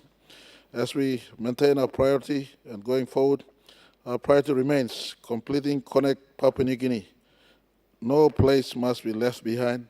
Every place must have enabling infrastructures, whether it's road, seaports, airports, airstrips, or electricity, or satellite and telephone connectivity, ICT. We must deliver them going forward. We're finalizing on our projects that we have outstanding. Wafi Golpu, for instance, Frida River, Pinyang, Papua, and others that I alluded to earlier. We want to make sure that ICAC and all our anti-corruption measures is fully entrenched, supported by police and a functioning police, to making sure it is delivering on our intention. We want to expand on our free education and higher education loan program so that every child is given an opportunity for education in his or her country. We want to make sure that health facilities are available so that no one dies of curable diseases, and every person in our country has access to hospital facilities and health the care facilities. And I did made a statement that will stand forever going forward. It is our ambition that every Papua New Guinean must be 1 hour away from a health care facility. And so I call upon all of you in the districts and provinces and PHAs. You've been receiving increased money from PHAs. Just make sure this intention comes to life. Whether it's the lowest level health care facility in the villages or in the villages or in the district, we must now plug in the gap so that there are health facilities closest to our people in island communities, in the valleys, in the mountains, the urban centers right across all parts of our country. We must implement a national housing policy and make housing affordable to every Papua New Guineans. And I want to say through this statement, I've given instruction to the housing minister, work on an affordable housing program with the lands department, create land, and our people must not be evicted, moved around, give them every opportunity to have a land and embark on house program. Every citizen of our country must be given an opportunity for a good housing program. House secures the family, and when a family is secured, then the country is secured. We want to ensure that income tax and tax administration acts are properly modernized and it's not burdensome. I want to indicate to the country, this government is a government that is here to help our people. When our economy goes past a 200 billion kina mark, we're looking at dropping the corporate tax and personal income tax of our country. We're working towards growing to a 200 billion kina economy. This government is not afraid to announce when we go past 200 billion kina economy, we will be relooking at taxation regime to drop tax so investors, citizen businesses, and individuals pay lesser tax, and we all contribute to the growth of our country. In the lands department, we want to make sure they reach our annual program where they're raising more revenue. We're targeting at a baseline of around 200 million kina per year. Mr. Speaker, much more remains, but 7 years we've been in office. We have not been doing nothing. We've been working. But at the same time, I want to conclude, much work remains undone, unfinished. As we stand to face our people in 2027, I want to ask all ministers in my cabinet, report to the country what your sector has done to the country from 2019 up till 2027, so the country can judge us fairly as we go to the elections to renew our mandate or get us out of office. To our people, our citizens, the last 7 years, facing 8 political challenges, coming through COVID-19 in 2020, facing the imported inflation of Ukraine war, and now the Hormuz conflict, etc., from outside and from within. The crisis like January 10, 2024, all challenges have come, but by God's grace, we have persevered. We tried our absolute best in the last 7 years, and we've fallen short on expectations, then we apologize. But I make no apology to personal expectations. There are many around in the system who supported me in 2019 who are no longer my friends. They expected personal favors, and I'm not here for personal favors. You can mouth your mouth off, but I'm not here for personal favors.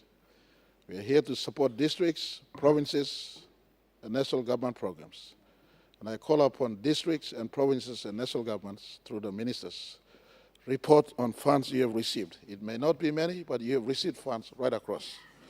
Report on the work that we have done, and our people can judge us fairly in a district or in a province or as you as a cabinet minister. May God bless Papua New Guinea forever. May God bless all the children of my country. This is the report of the last 7 years. Much remain untold, but may the history record what we have done. Thank you. The Honourable Governor, West New Britain. Thank you, Mr. Deputy Speaker. Thank you for the opportunity. I sincerely thank Honorable Prime Minister for this wonderful report. Not that every one of us wanting to report everything we do. It's quite a detailed report for this 70 years performance report by Prime Minister. Thank you, Deputy Speaker. I wish to also include, while commenting on the statement, to okay. Thank you, Deputy Speaker. I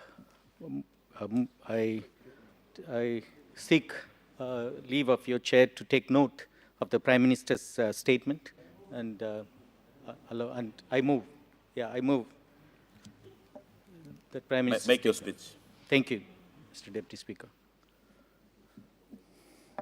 Sorry, Mr. Deputy Speaker. Mi pleno savelo disla procedure. Sample time. Stop long time tasol. I'm all some kind legal languages. Thank you, Deputy Speaker. Deputy Speaker, I'm a mastrullo statement blow Prime Minister lo detailed performance report lo country lo national government natu lo one kind challenges still remain. Mr. Deputy Speaker, me like talk lo perspective lo province blow me like especially West New Britain.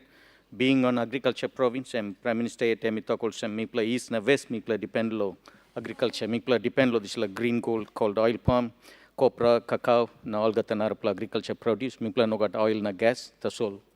Me play still contributing same level, also all oil na gas have contributing to. Mr. Deputy Speaker, the most important factors for this economy to grow, we need the conducive infrastructures. Our main priority for our province remains as agriculture and tourism, Mr. Deputy Speaker.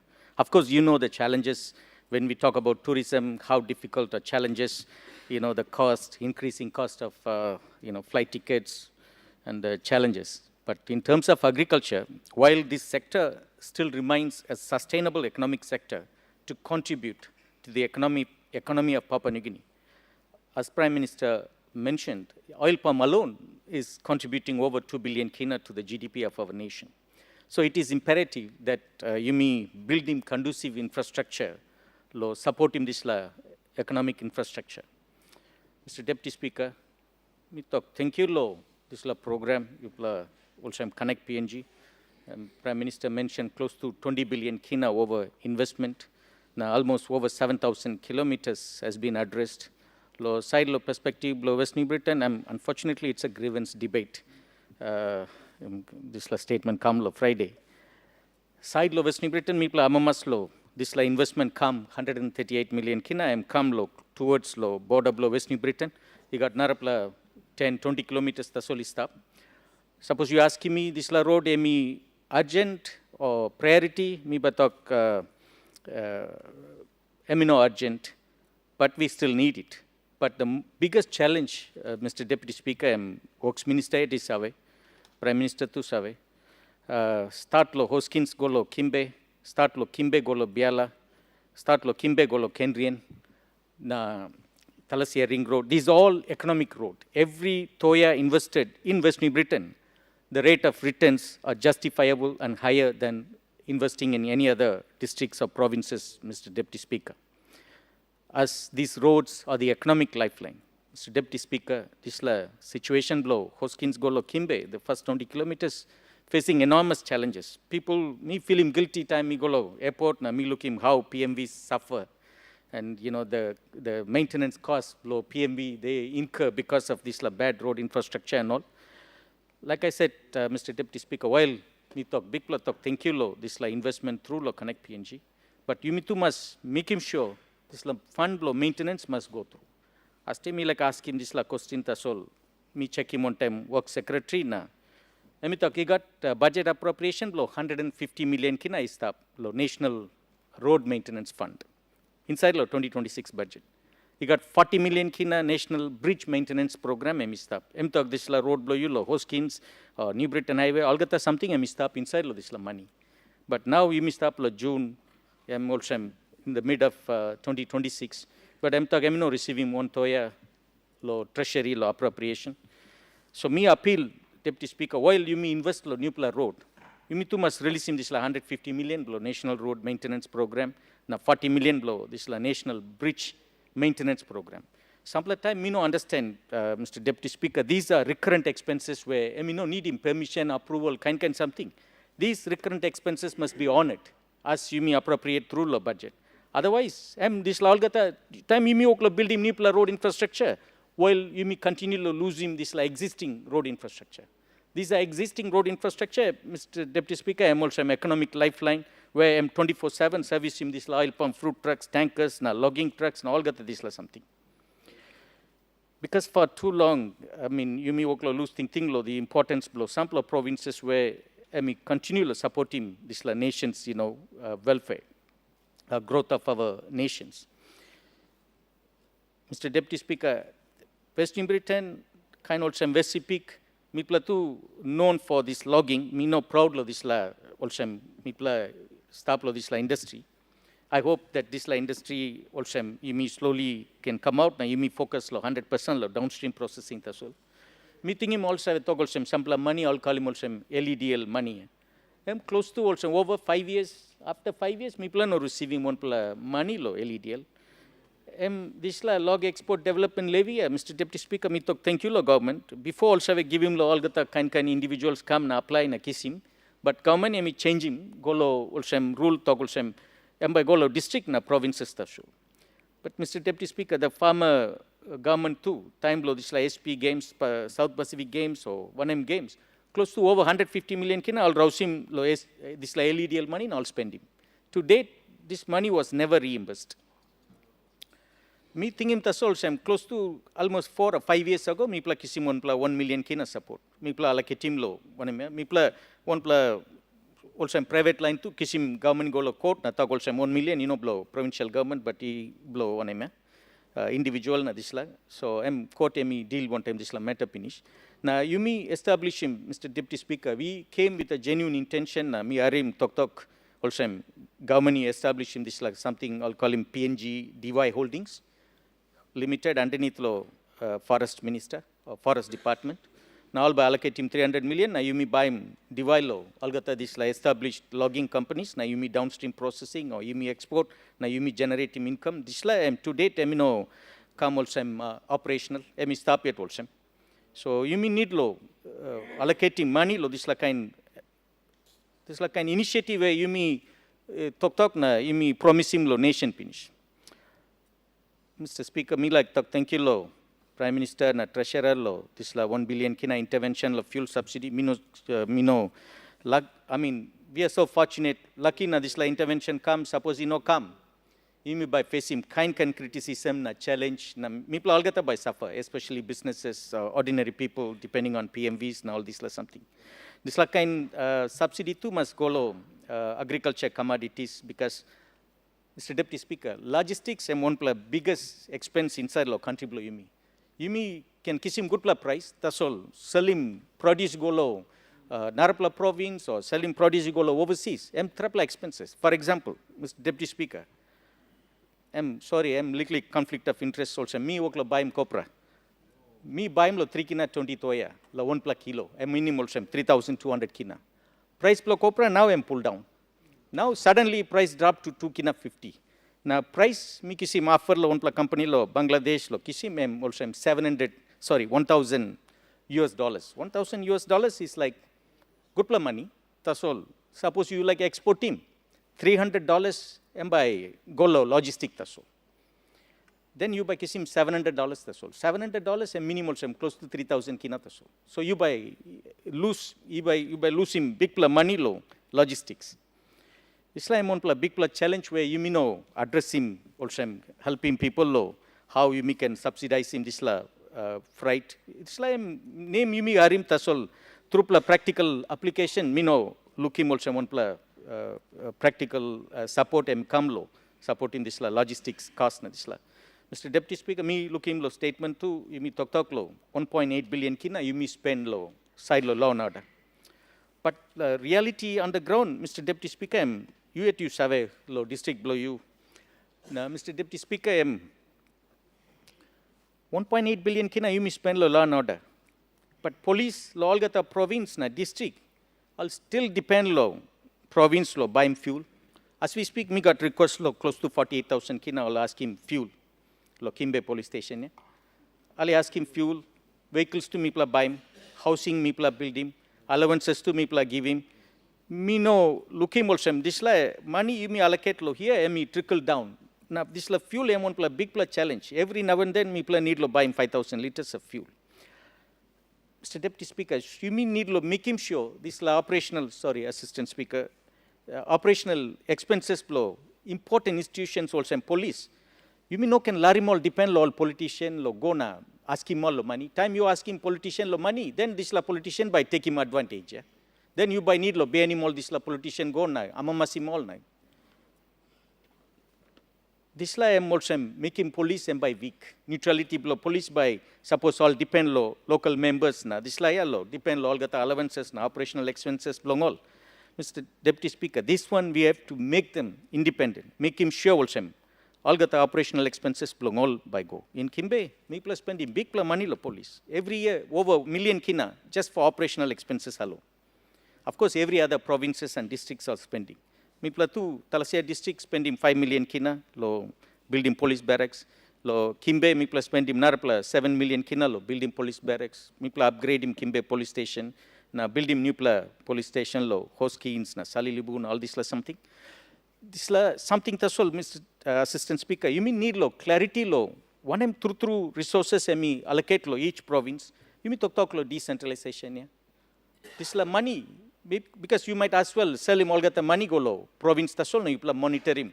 This like expenses below police yeah. Because lo here you me think also me allocate money finish na police by perform. But it's far from the truth. Mr. Assistant Speaker, sorry through because I'm plenty matters I stop lo this la by me no think even 1 hour by enough lo. Me completing this la when I made debate. But me like talk lo this la decentralization and me talk thank you lo Prime Minister na Minister Soroi. Lo, finally, also out of 30 resolutions from Governors' Conference, 14 administrative resolutions being carried out. Inside law statement, all talk, he got Nara plus 16 plus outstanding, but all got the 16 ME legislative related and by needing government's amendment law, various laws. But Mr. Assistant Speaker, suppose you mean like through bring him development law Papua New Guinea. This la you mean no can make him decentralization also one pla also talk to so. We've been always, aspirational, but it's not operational. Mr. Assistant Speaker, you may call him Australia, also mama country, you may kiss him independence. One time something so hard, you may copy paste the solo Australia. How you mean can perform also in Queensland? Economy belong all some kind 500 billion or 1 trillion, me no clear exact number, but Queensland also one kind big economy inside Australia, kind also New South Wales. Here too. Suppose even 2 3 provinces grow, the entire country will grow. Some provinces all like run, some like walk, some like crawl. Larim usat like run, you larimal run. Usat like walk about, larimal walk about. At least some run, grow in economy, 2 then by benefit in this country. Me thank you to lo, one talk, ipla talk also digitized national ward recording program.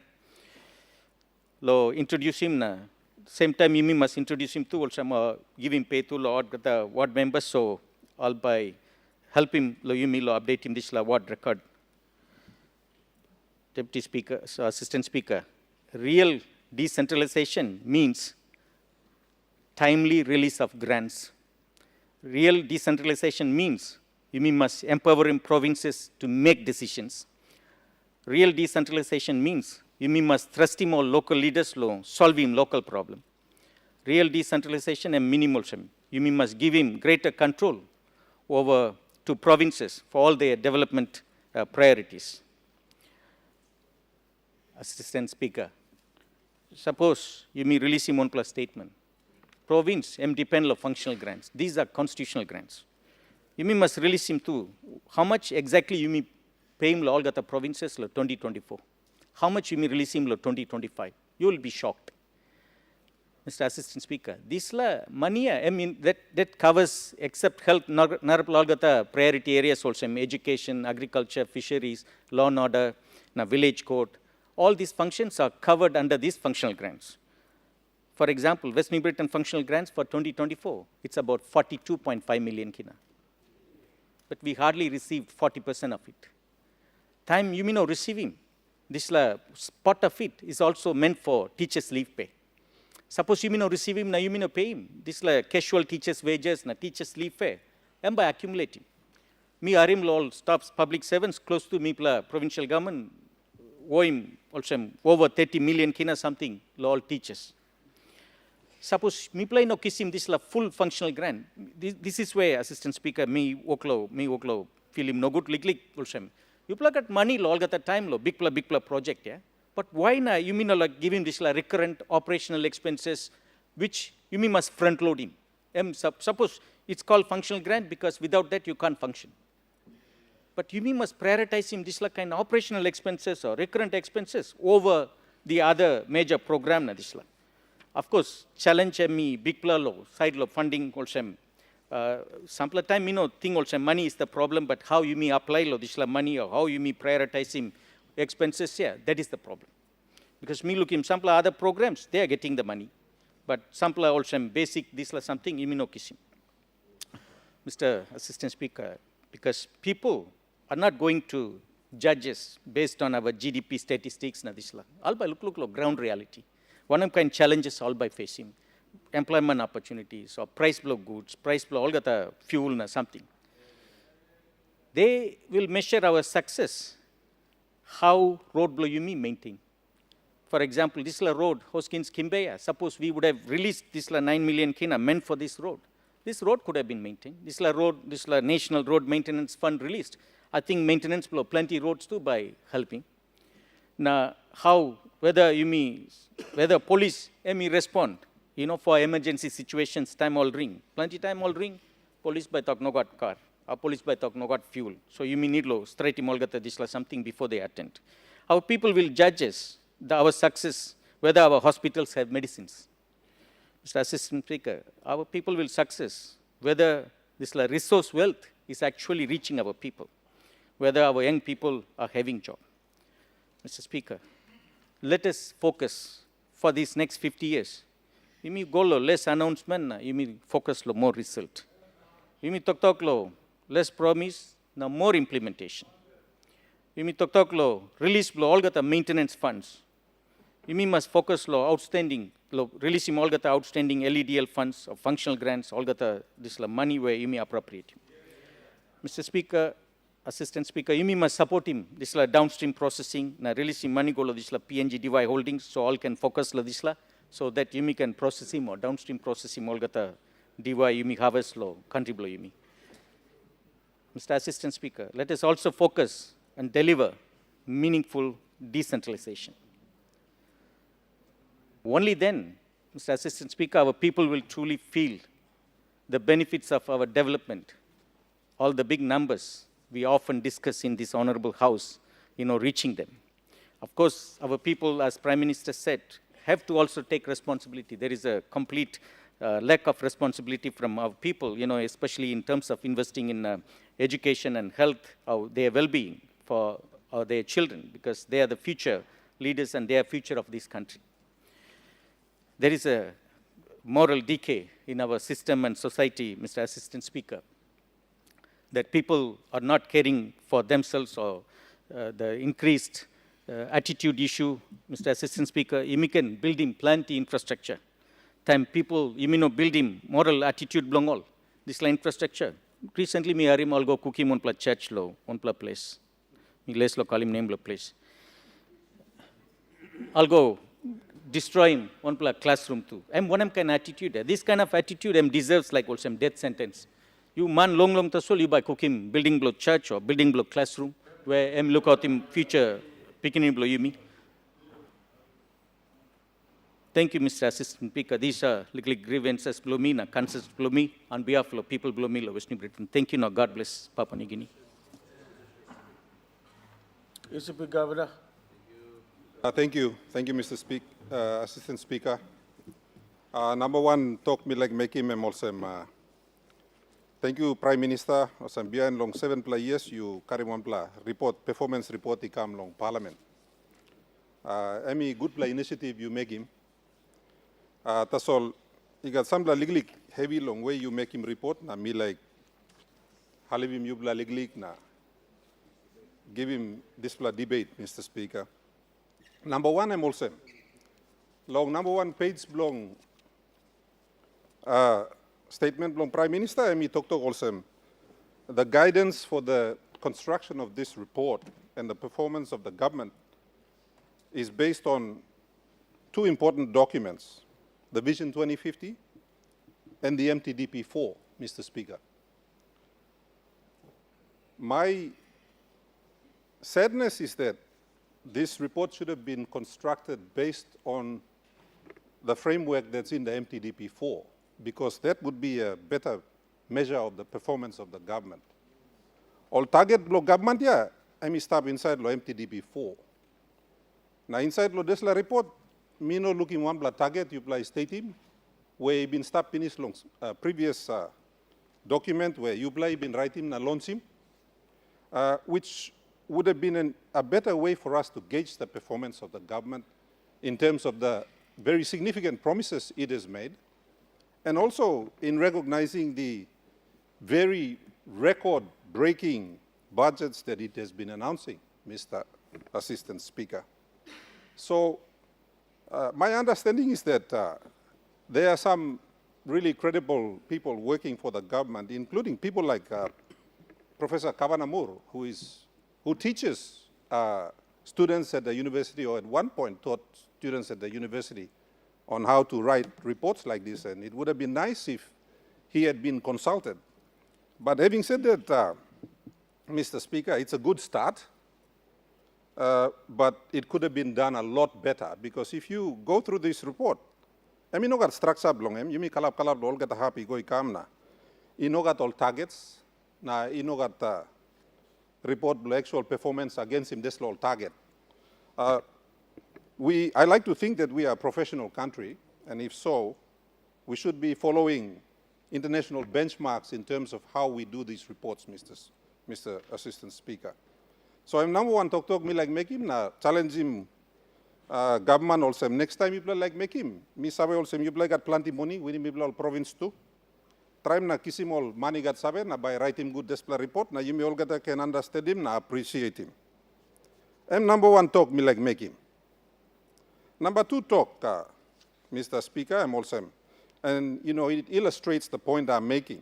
If you look at page 3, there is a broad statement, and I've tried to take a look at this report to figure out if there is any correlation.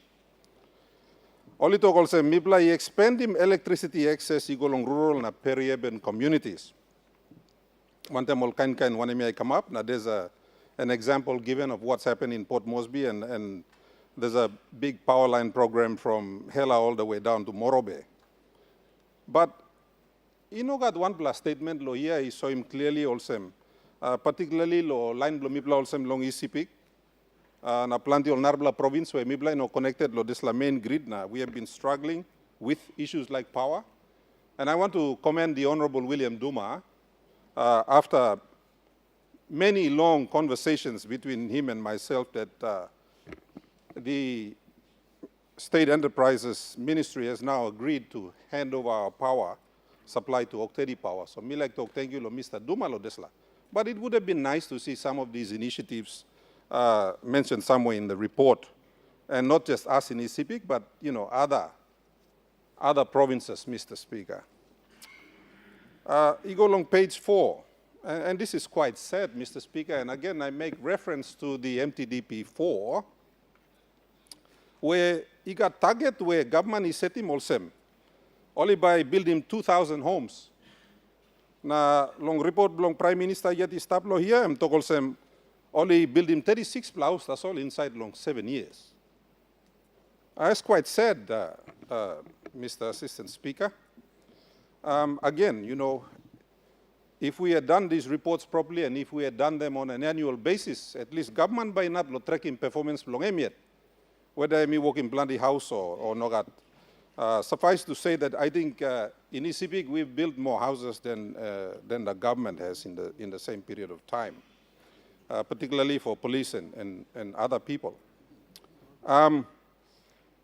Lo same page, infrastructure expenditure, Mr. Speaker. And this is where I concur somewhat with the previous debate by my colleague governor, the Honorable Sasindran Mutubel. Suppose you look lo infrastructure, lo speech lo Prime Minister mi tokol sem. Government allocate him 17.5 billion. Na actual expenditure emi 11.93 billion. So, question lo mi all sem. 5.57 billion go away.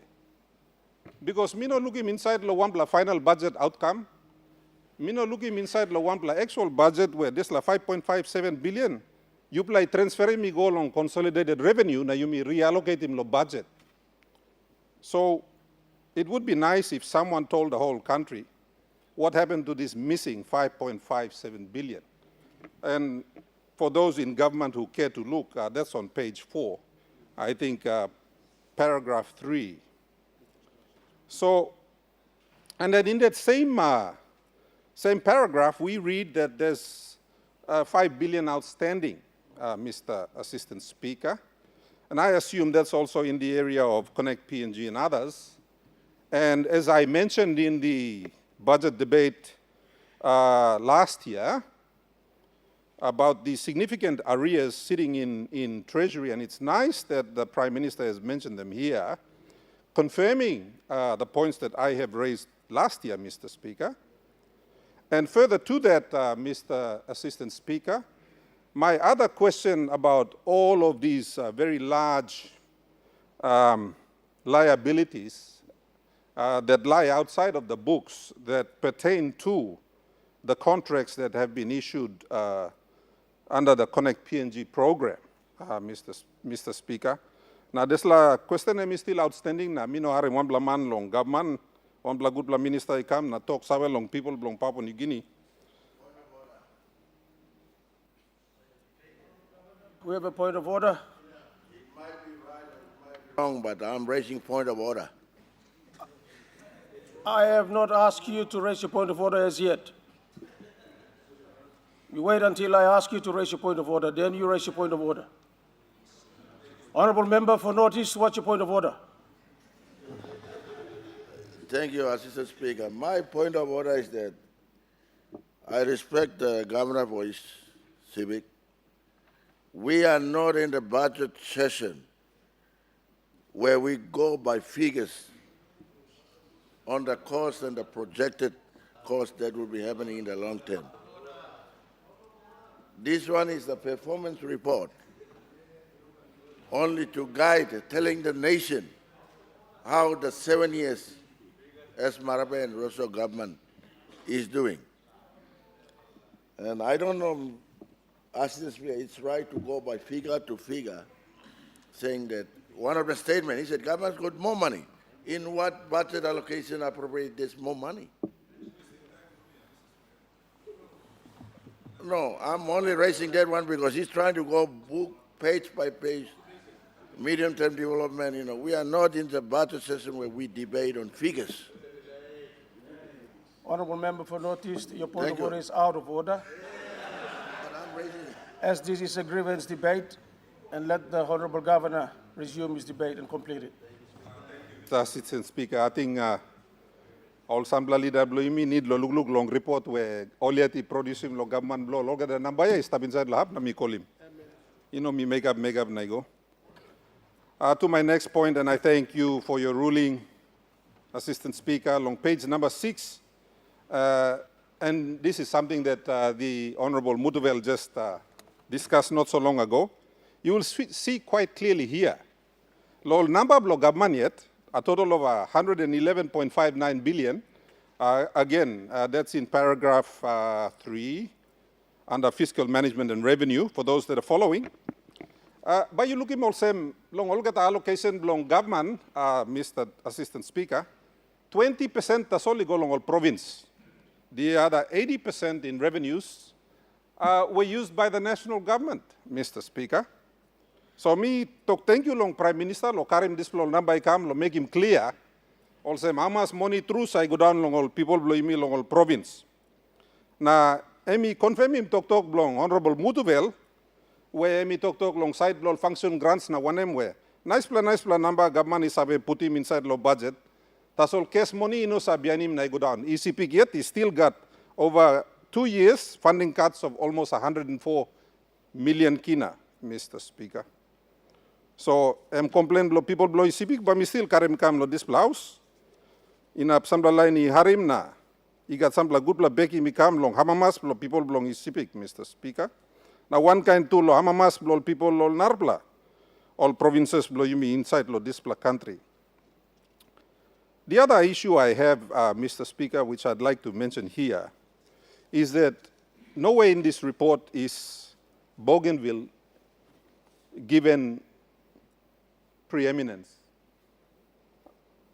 This la week tasol you me igat big lo tok lo side lo Bougainville na inside lo report lo you me lo here, which should have been a significant part of the Marape Rosso government.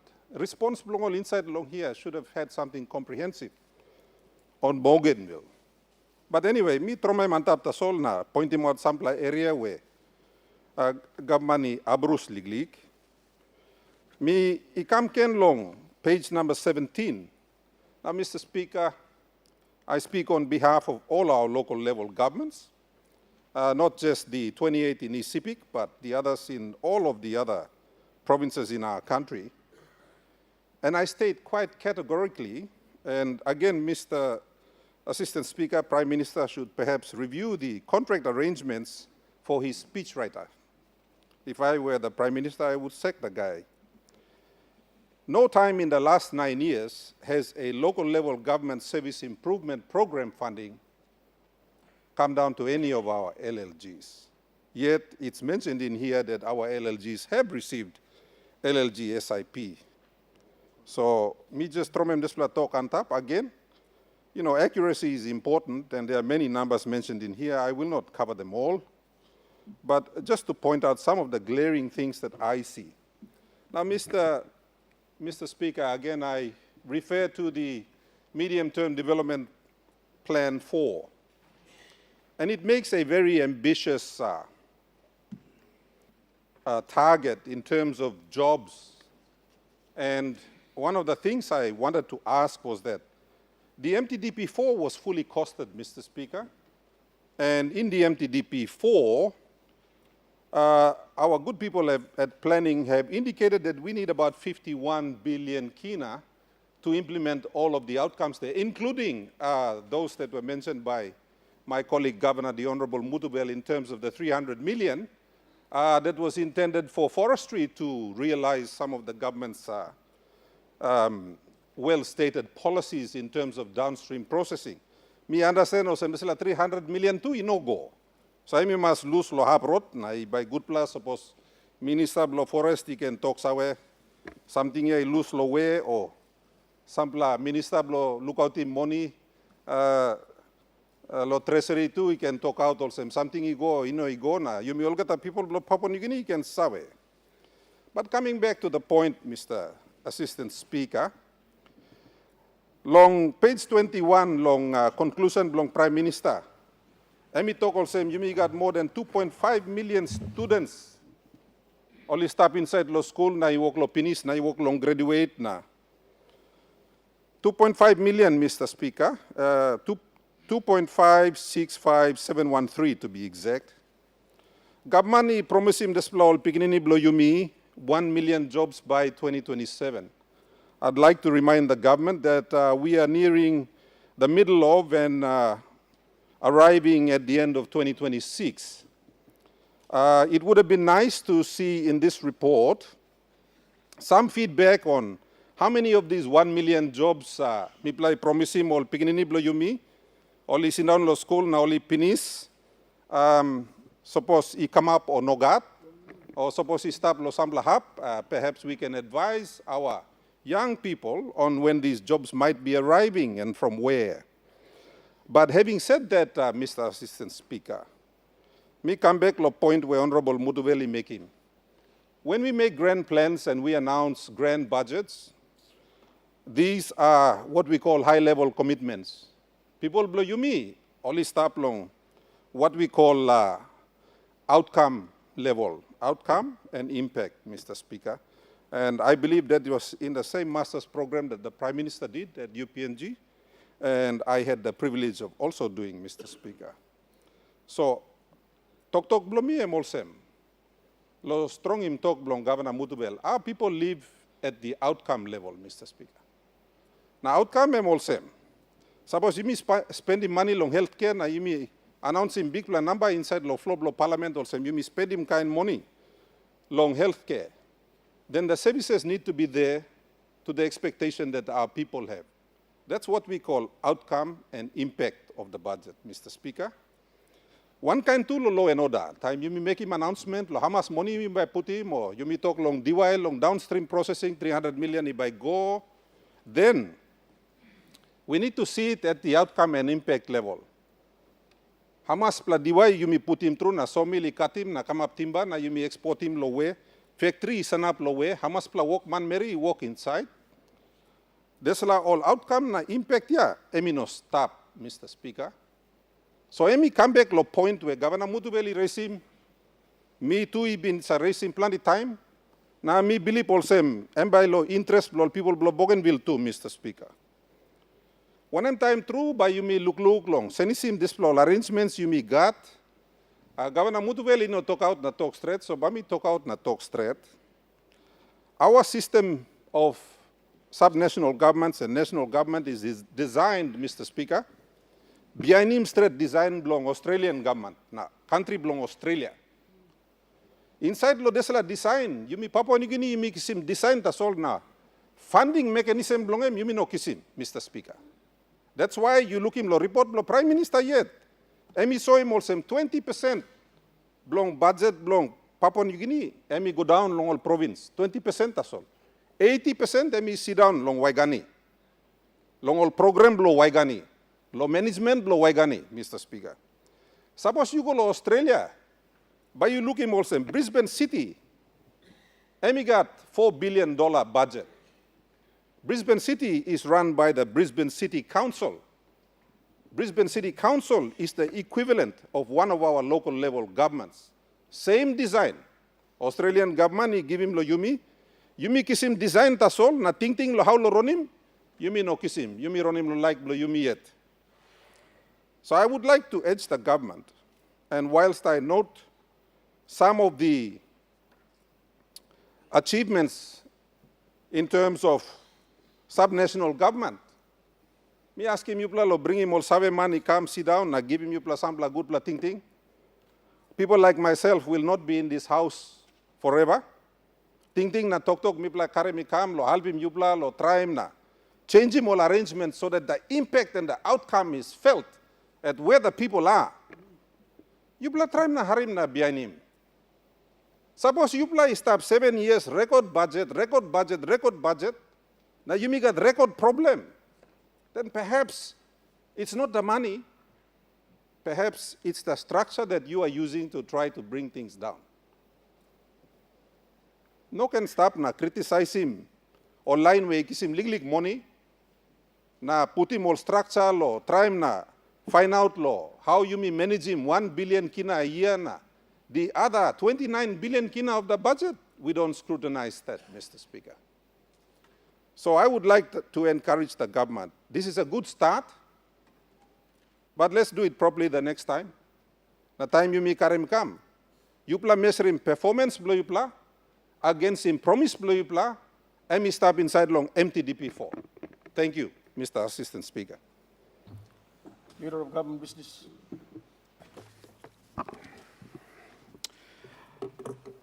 Mr. Speaker, I move that the Parliament take note of the paper and the debate be adjourned and made in order of a subsequent seating. The question is that the motion be agreed to. Those in favor say aye. Those against say no. The ayes have it. Leader of Government Business. Mr. Speaker, before I move, I want to appreciate all my honorable leaders for the important debates that we've had in light of the 7-year presentation by our Prime Minister, and also with the discussion over Bougainville next week, Tuesday, will be a very important day for all of us as the Minister for Bougainville Affairs brings in the sessional order. And I encourage all leaders, please, as leader of government business and also representing my people of Bougainville, I encourage all of you this weekend, please indulge yourself with the Bougainville agenda so that we can ensure that our discussion on Tuesday has deep substance and is based on facts and is quarantined to the process that has demanded us and quarantined us through the Parliament process. Assistant Speaker, I move that Parliament do now adjourn until Tuesday, 9th June 2026 at 10 o'clock a.m. The question is that the motion be agreed to. Those in favor say aye. Aye. Those against say no. The ayes have it. Honourable members, I adjourn Parliament until Tuesday, 9th June 2026 at 10 o'clock a.m.